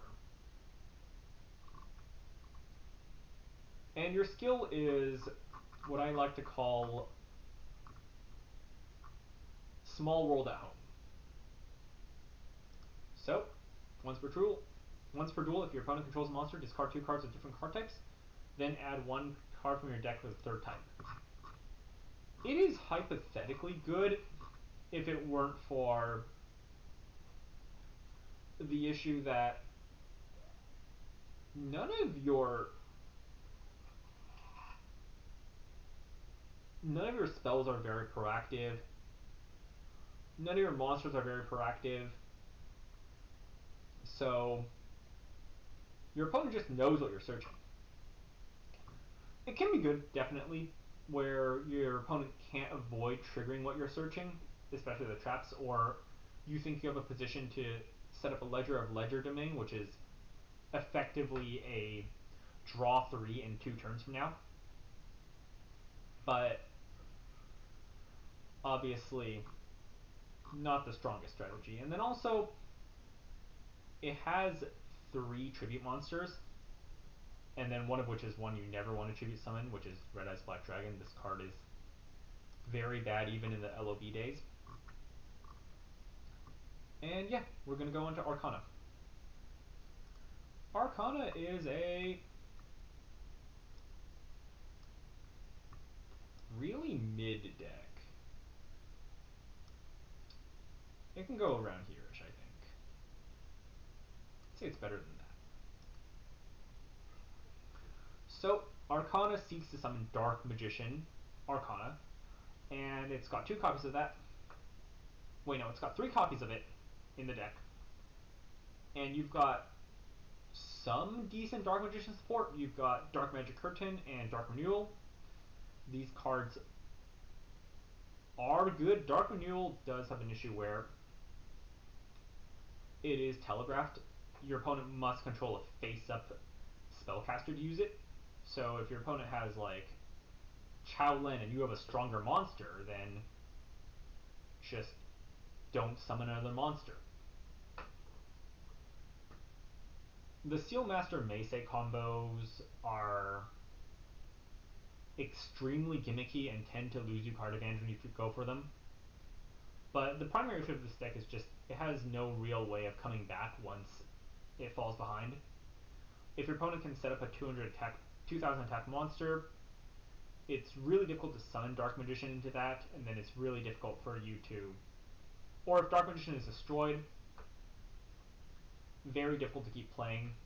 This deck does have a consistency tool, which is its skill, which will allow you to return Dark Magicians to your deck, and then draw more cards. The problem is that you need to have 2 of them in hand. Perhaps there are other skills that are an improvement upon this. We shall see. Alright, and then here is... Let's go start with the skill. The skill is very interesting, and then the rest of the deck is... it's a drawback. So once per turn during your main phase, you can destroy 1 jam beating machine you control, and 1 spell trap your opponent controls. Once per turn during your standby phase, if you special summon Revival Jam by its own effect this turn, draw 3 cards. So, you've got 2 copies of Revival Jam. You've got a card that says Solemn Wishes, which will allow you to basically pay back Revival Gem's cost. You still lose a lot of games. Oh, this deck is also supposed to have Slifer in it. You still lose a lot of games because you just don't draw the right 3 cards. If you look at this deck, you'll notice that a lot of these spells and traps don't interact with the opponent very well, or at all. And if you don't interact with the opponent, it's very difficult to win the game. You can attack with an Enraged Muka Muka, but the issue is like, what if they have removal? What secondary plan do you have in that case? And usually there's not much. Summoning a token a turn hypothetically is good. You have 2 copies of Dram Breeding Machine. The problem is that Dram Breeding Machine only activates on the standby phase. Your standby phase.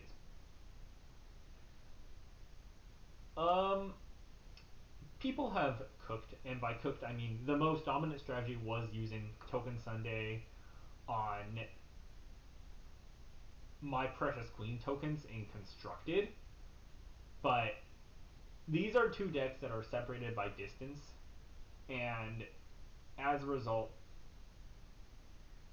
if you have to play with strings as given skills, even drawing 3 cards per turn does not save you. And that's a crazy thing to say.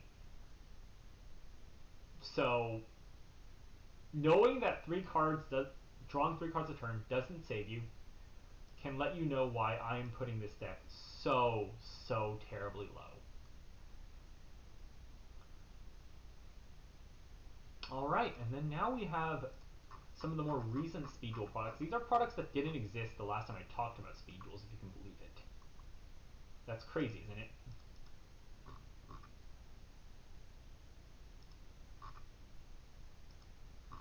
So we now enter the modern era, where North America reigns supreme. We've defeated Europe by not letting them get Speed Duel products. I think we might be the real losers. Now, what does Jaden have after he's gotten the Neospatians? Well, he has an improvement. He has his best deck yet. With your skill, straight out Neospace, you can treat Elemental Hero Neos as a Cyber Dragon.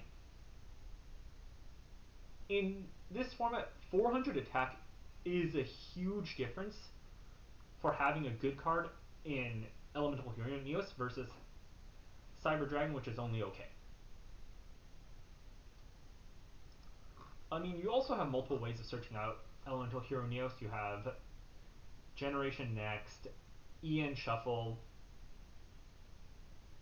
and Hero Blast to return Neos to your hand. Those are all really powerful tools you have access to. And then there are some good Neospatians. Air Hummingbird's life point attack gain is huge. Card Trooper is a really solid card. Dandelion is solid. Grand Mole is really good. Dark Panther can occasionally do things. And you're backed up by an okay set of spell traps. Convert Contact is a massive tempo swing. EN Shuffle obviously special summons a 2500 attack monster from your deck. Galaxy Cyclone can be a +2. And Hero Blast is as good as you remember it. You've got multiple different ways to revive your Neospatians to make your fusions really easily. And this is overall a pretty fun deck to play with. Alright, so viewers might understand the power of Cup of Ace, and viewers might be really attracted to the idea of, never failing Cup of Ace. How does this deck fail so badly then? Well, you'll have to find out here. So this deck, part of the issue is that your skill, Destructive Fate, requires you to lose half your LP in order to call a coin toss correct.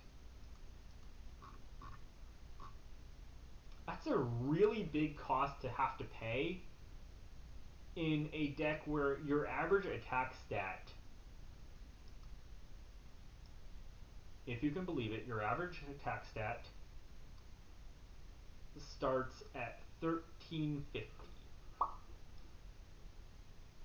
This deck's primary win condition is being able to sit on the Fool for multiple turns, and then hope that you draw Valhalla, special summon the world, or you're able to resolve Inverse Universe on the exact correct moment in order to win combat to start attacking for multiple creatures, and hope you don't miss when you actually Arcana Reading. Although Arcana Reading is marginally better in this format because, well, What's your opponent going to add to their hand? Revival Jam? Alright, I think I've talked enough about this garbage. Let's move on. Dino Brains. You've got your Dino DNA. And it's old news. Tyranno Hasselberry has a skill called Food Chain, which will destroy a reptile or dinosaur monster you control. This reads crazy until you realize Babysaurus being destroyed by this effect is not counted as being destroyed by a card effect. That's disastrous. And then the other thing about this deck is it lacks removal the same way how your only form of removal, mass removal, in this case is resolving volcanic eruption by having Jurassic World. It's so painful to have to play this deck in a world where, you know, other decks get access to stuff like Michizuri, and you're hoping that your opponent will let you resolve Big Evolution Pill, because that's the only target for Animador and Archosaur.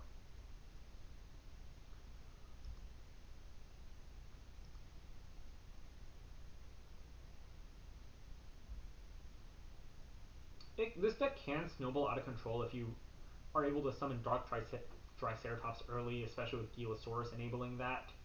But or summoning Dyna Tank with a really powerful dinosaur monster in so that you float into something good. But other than that, you're mostly sitting on powerful beaters, which once they're beaten, you're left with little to do. And now, onto an interesting deck. One of the best decks ever. Jim Crocodile Cook really cooked with this one. He's bringing the fossil fusions. Now, chronology says that the fossil fusions were released in 2020. This is the only deck that's been released in the post-COVID world, and it's sick as hell. You've got Gaia Plate for every Edison enjoyer. Fossil Dyna is huge, and then most importantly, your main deck monsters have multiple effects, and then your extra deck monsters also have multiple effects. This pretty much means that once they're in motion,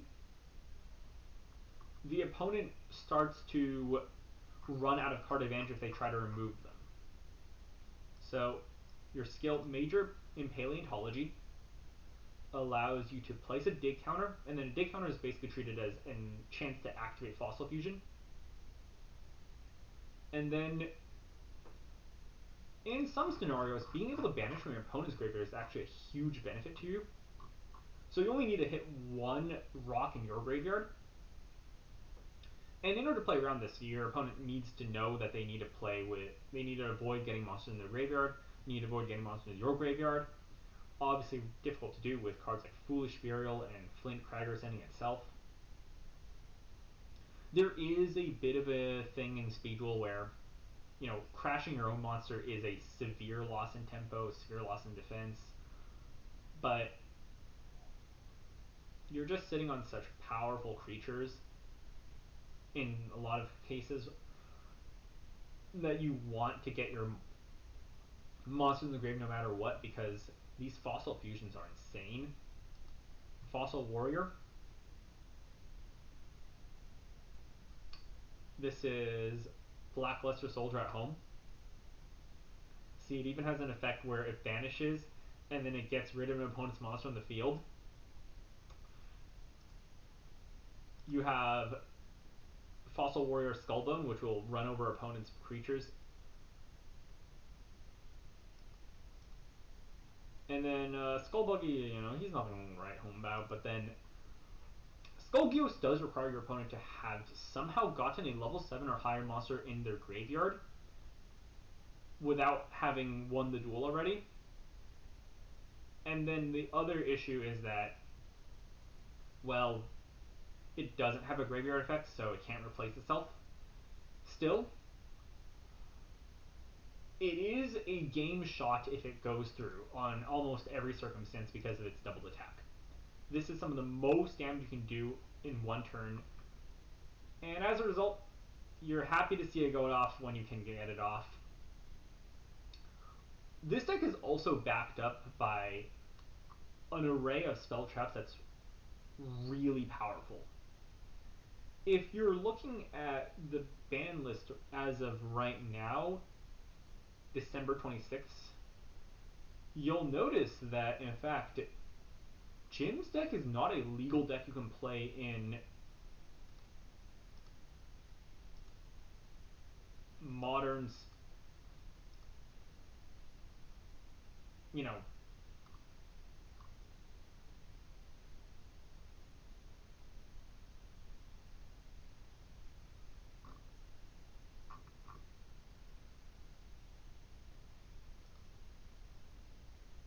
oh, let me see if I can find it real quick.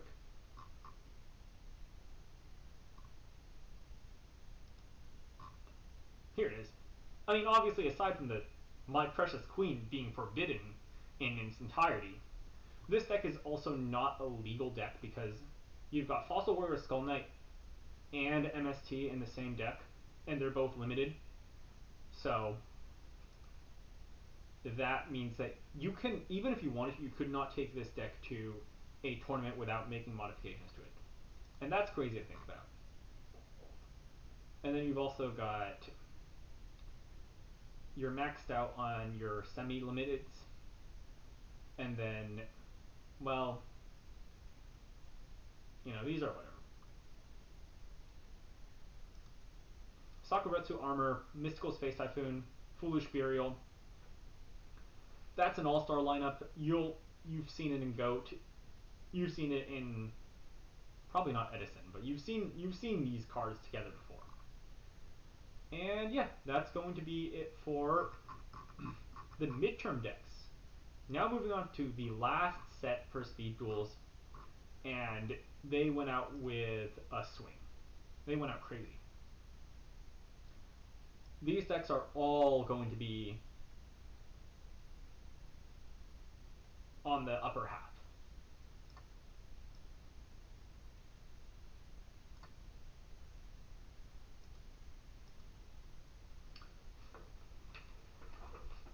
Another deck that passes the quote-unquote COVID gradient, in case you've ever been to a card store, you'll notice that you've seen, likely, King's Court on shelves.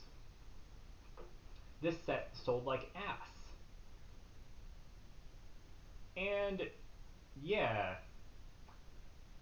certainly Imperial Bower's not competing with meta decks, but Imperial Bower is going to be the meta in this format because it special summons 2 powerful beaters from your deck, and then the beaters stay in cycle with your court of cards. So, and then once your court of cards is gone, you have access to your skill. So your skill is simple. It's not simple whatsoever. When a level 10 monster with question mark attack is normal summoned to your field, each player can draw until they have 6 cards in hand. Once per turn, you can reveal a Slifer of the Sky Dragon, place on bottom of your deck, draw a card. Once per duel, discard a card, add Slifer to your hand. So, you're usually going to want to replace Slifer on the bottom, so because you have one copy of Joker's Wall, one copy of Thunder's Speed Summon, and that those 2 can tutor out Slifer from your deck. But if not, you still get to summon a 6,000 attack Slifer, or you get to summon Arcana Triumph Joker. And then this is a field wipe, not once per turn, to just run out of your opponent's everything And when you draw 6 cards, it's pretty easy to make sure that you have Monster, Spell, and Trap. You've got really powerful generics like Obnoxious Celtic Guard, Breaker the Magical Warrior. Magikuribo offers a second access to the deck where you're playing Dark Magician, and if you can get Magikuribo in rotation with Dark Magician, bring back Dark Magician, bring back Magikuribo, it's pretty strong. Quaking Mirror Force, Dust Tornado, Monster Reborn, Swords Revealing Light, these are all cards you love to see. This deck's main weakness is that its 2 disparate engines are just separate from each other. And Court of Cards means that you can't summon other monsters. And then Magikuribo, well, it actually can't summon Dark Magician from hand. You can summon Dark Magician Girl, but that's weaker, and the 2500 versus 2000 attack difference is pretty meaningful in this format. Joker's Knight is huge. 2000 attack special summon that doesn't use your normal summon and sets you up for Court of Cards is crazy. But without the tribute monsters of Triumph Joker and or Dark Magician or Slifer, you do run an issue of facing against high attack monsters. Can be alleviated with Swords Revealing Light to just stall out time, Quaking Mirror Force to put them in defense. Still, this deck does sometimes struggle with drawing the wrong cards in the wrong order. Moving on. Kaiba. What does Kaiba have for us? He has a relatively more tame deck.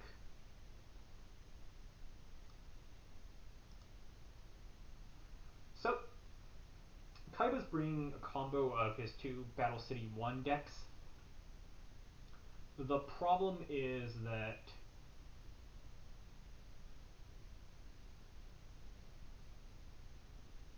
they're an improvement on both of them, but mainly because he's taken out the bad cards from both of them.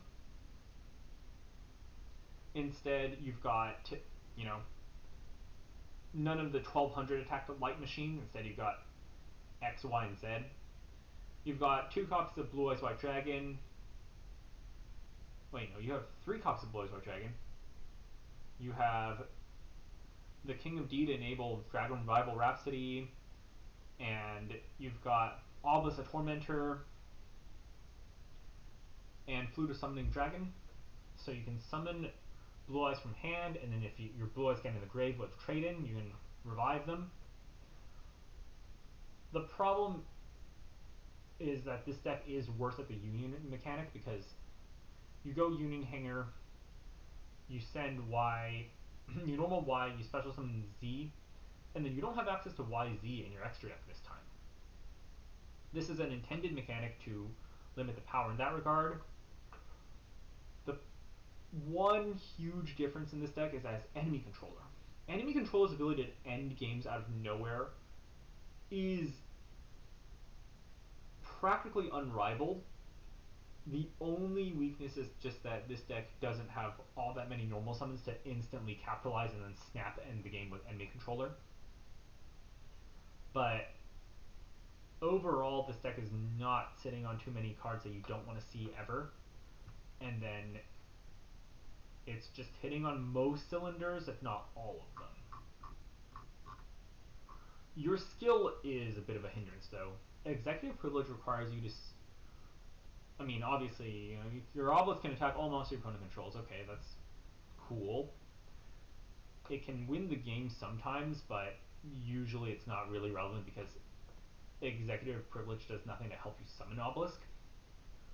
Reveal 1 Obelisk, add 1 Blue Eyes White Dragon in your hand, place 1 bottom deck, draw 2 cards. So you have to be able to have both in hand, and that's a statistically far less likely thing to happen. Your only real way of summoning multiple monsters at once is like Union Scramble. And really, if you're Union Scrambling, you likely wish you were doing something else with those XYZ pieces than Tribute Summoning Obelisk, unless Obelisk does literally win you the game.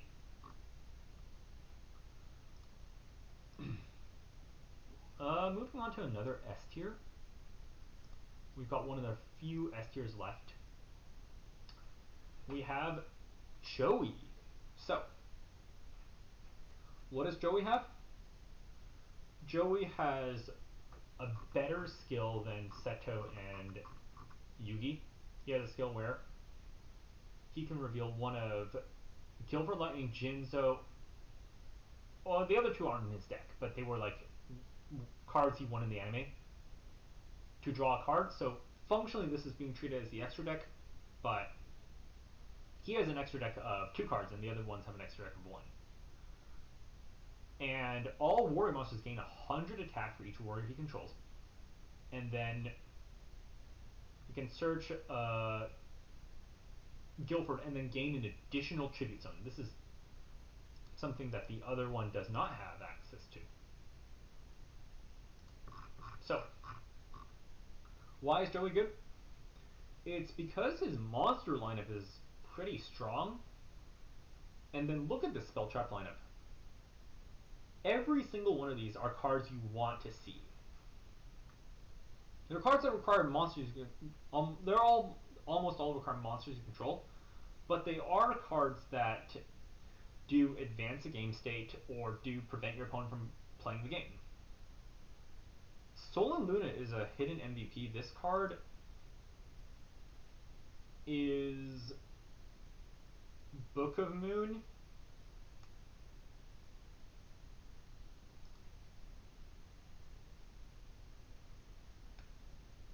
But Book of Moon was really good, so if you control a monster, put this.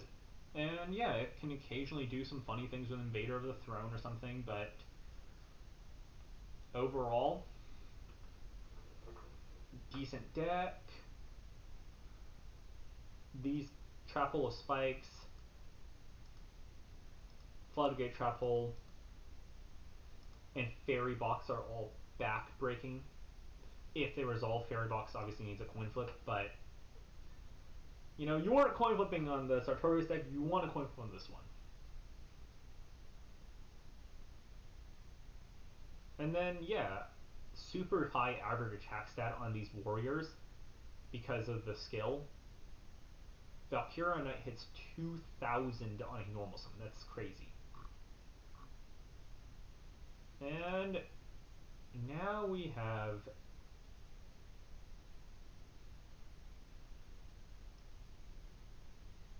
Merrick.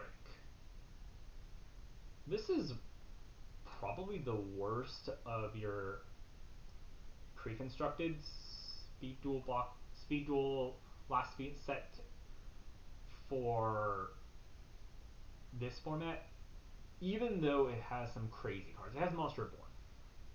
It has Malevolent Catastrophe. It has Metal Reflex Slime. It has Sakuretsu Armor. It has Nightmare Wheel.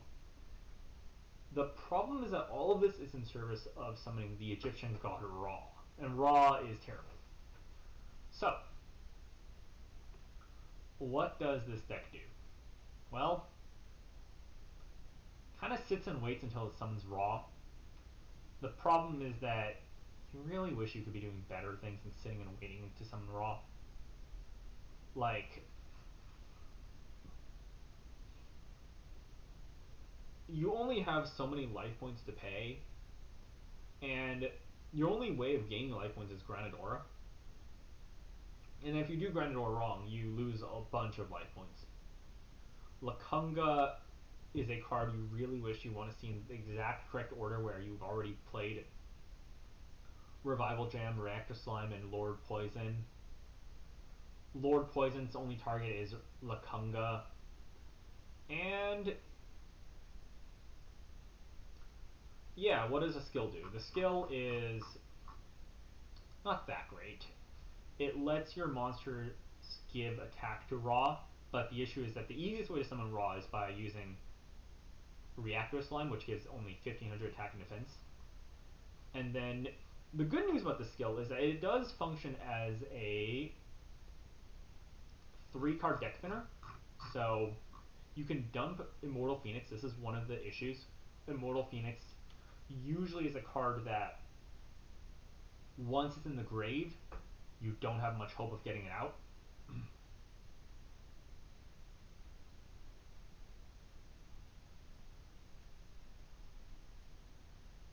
Well, the issue with Mortal Phoenix is that you need to get it in the grave, and it has no native way of getting it in the grave. Now it does, where you don't have to spend any of your cards to do it.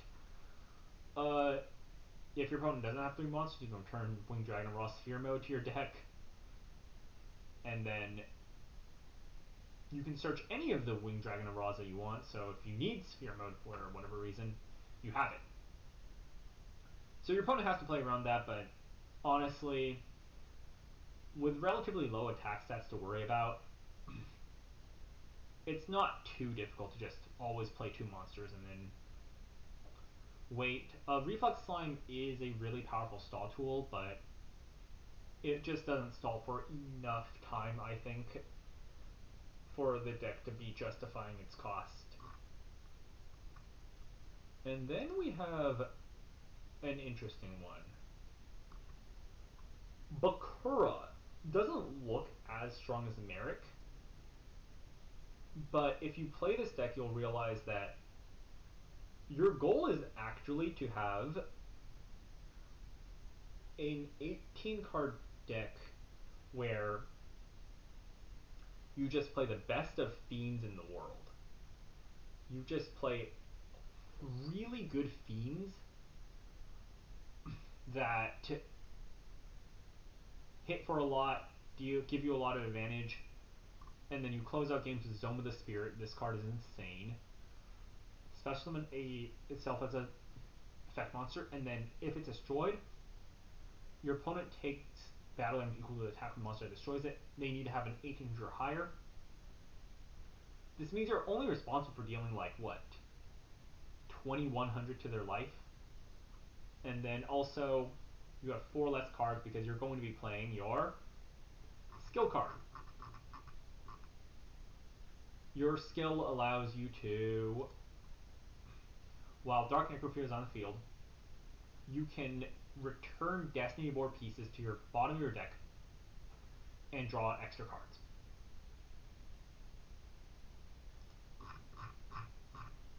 So you just get to pile on the advantage using cards like Night Assailant, Offerings to the Doom, and Premature Reveal. These cards all trade really well, and you try to win that way.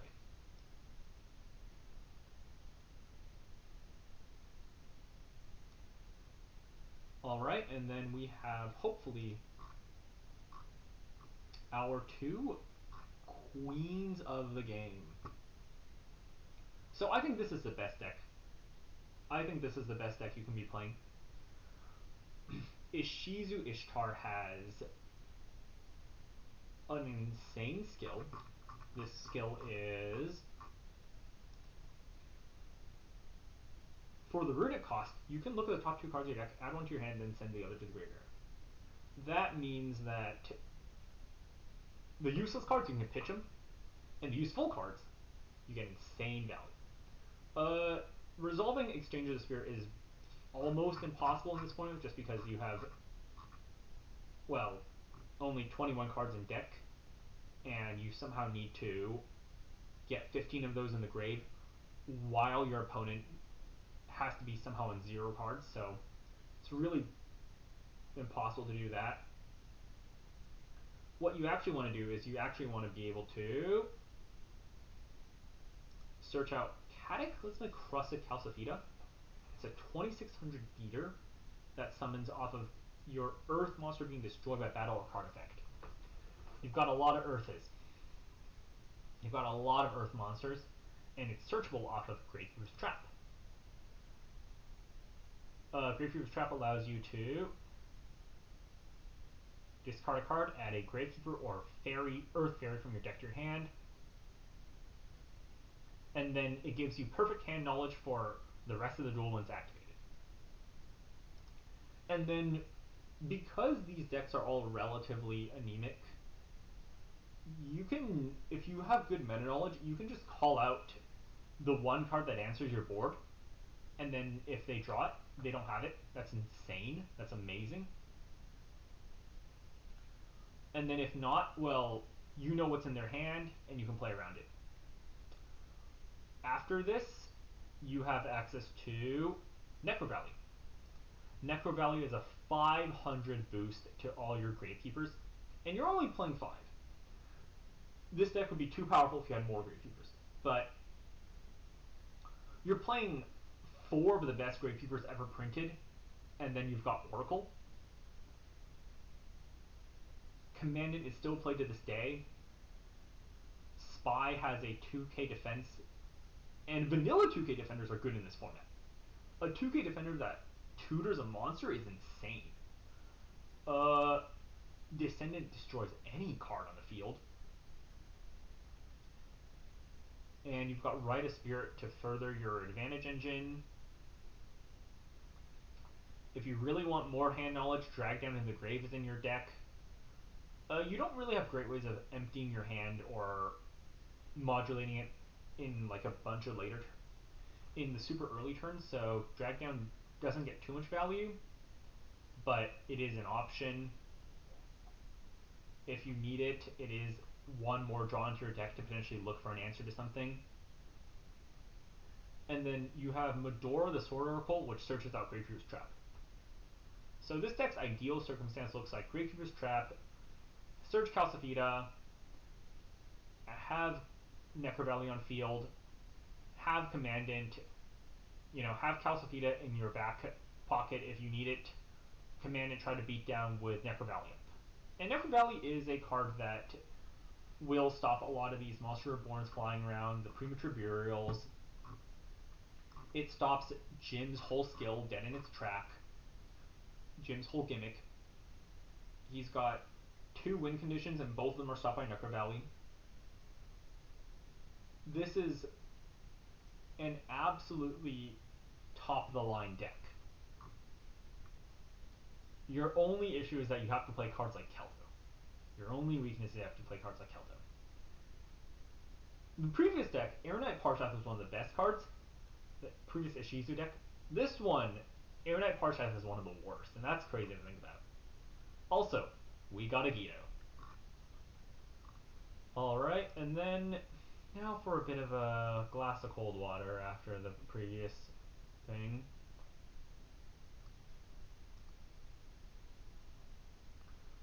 You're sitting on probably the 5th best Gravekeeper's card historically. Gravekeeper's Guard is in this deck. 2nd best if you're playing GOAT format, probably. And Odeon's skill is very simple. You've got Royal Temple of the Kings, unaffected by your opponent's card effects, and then it is a field spell, and Mystical Beast of Circuit can't be destroyed by its own effect, and you can pay 500 LP, activate a continuous trap with an effect that special summons itself the turn it was set. So you can start the snowball rolling with Mystical Beast of Circuit really early. It's a card that banishes opponent's cards and it gains 500 attack for every monster destroyed by battle. This card can get very big, very out of control very quickly. And then if not, you've got 2 more tribute monsters, and then you have Pac-Man cards. And in this case, unlike the previous deck, you have 3 tribute monsters to take advantage of a Pac-Man card after it's been flipped up. You've got Swords of Revealing Light in order to just keep them safe. You've got Book of Moon to reset them, and you have Ordeal of Traveler to further draw more fire away from them. This is a setup that really allows Pac-Man to succeed. This is a setup that even Curse of Anubis exists to keep your Pac-Man pieces alive.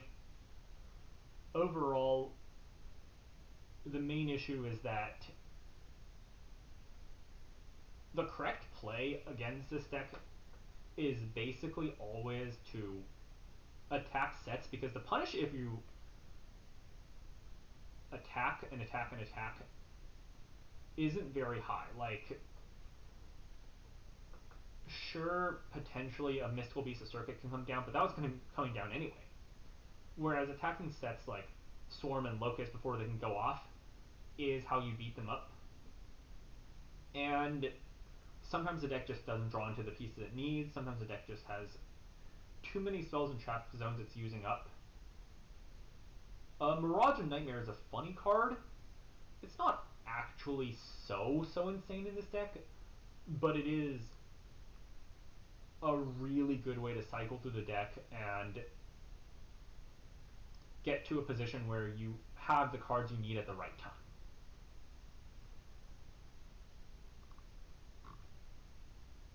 And then the final, before I forget, best deck, and then what we have is the second best deck coming right up. So let's first go look at the skill. The skill is simple.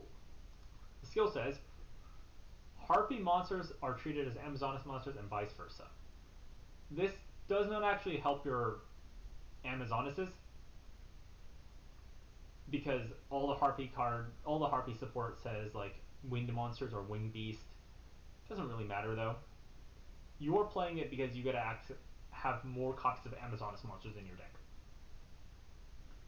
And once per duel, you can discard a monster and make a Harpy or Amazonas monster control gain attack equal to the level, times 200. This is occasionally valuable for game end pushes. Occasionally. So, what does it do? Well, this deck aims to get Princess in rotation by using Call or by just drawing Princess, because you have 1, 2, 3 ways to thin your deck, and then you activate Onslaught, Amazon's Onslaught, and once you do this, once you have Princess in rotation, you special summon Amazon's Queen, and this 3-card combo of Princess, Queen, and Onslaught means your opponent will never win combat again, and you can run into your opponent's monsters with impunity, and their monster will be banished, and you will take like a trivial life point damage, and you will win the game because your opponent can't destroy your monsters in battle, and if they do get rid of one piece, usually Onslaught, anything they commit to will be unremovable. You've got also good trap cards. You've got Mirror Wall and Windstorm of Takwa. These are amazing cards. And then you also have like Harpy's Pet Dragon, Fearsome Fire Blast. It's a 2k beater that special summons itself and only it comes into attack a turn later. Swordswoman is a great way to end games or put your opponent in checkmate situations. Harpy's Hunting Ground is crazy. And yeah, it's basically Princess Onslaught. You see him almost every game. If you don't, the Harpies can carry a game occasionally, but once you have Princess and Onslaught or Queen, some combo of these cards, then it's smooth sailing. You're almost destined to win. The only issue against this deck is that the combo of Onslaught and Onslaught is vulnerable to removal. Onslaught is a huge target for spell trap removal, and it's not impossible to get rid of. And then Princess also doesn't do as much if it's summoned the first turn. And then if Princess can't get Queen online, then the deck is not as powerful. But that's all. So that's every deck ordered in tiers. Don't sweat too much about the mid tiers. I don't care too much about them. They have less testing, and I don't think any of these mid tiers are going to dramatically climb up. If there's a certain card interaction that I didn't mention, Uh, hypothetically, if I were to read the comments, I would want to know, but I think I've covered most of the ways you play with them and most of the things that are interesting about them. And I really hope you just give this format a try.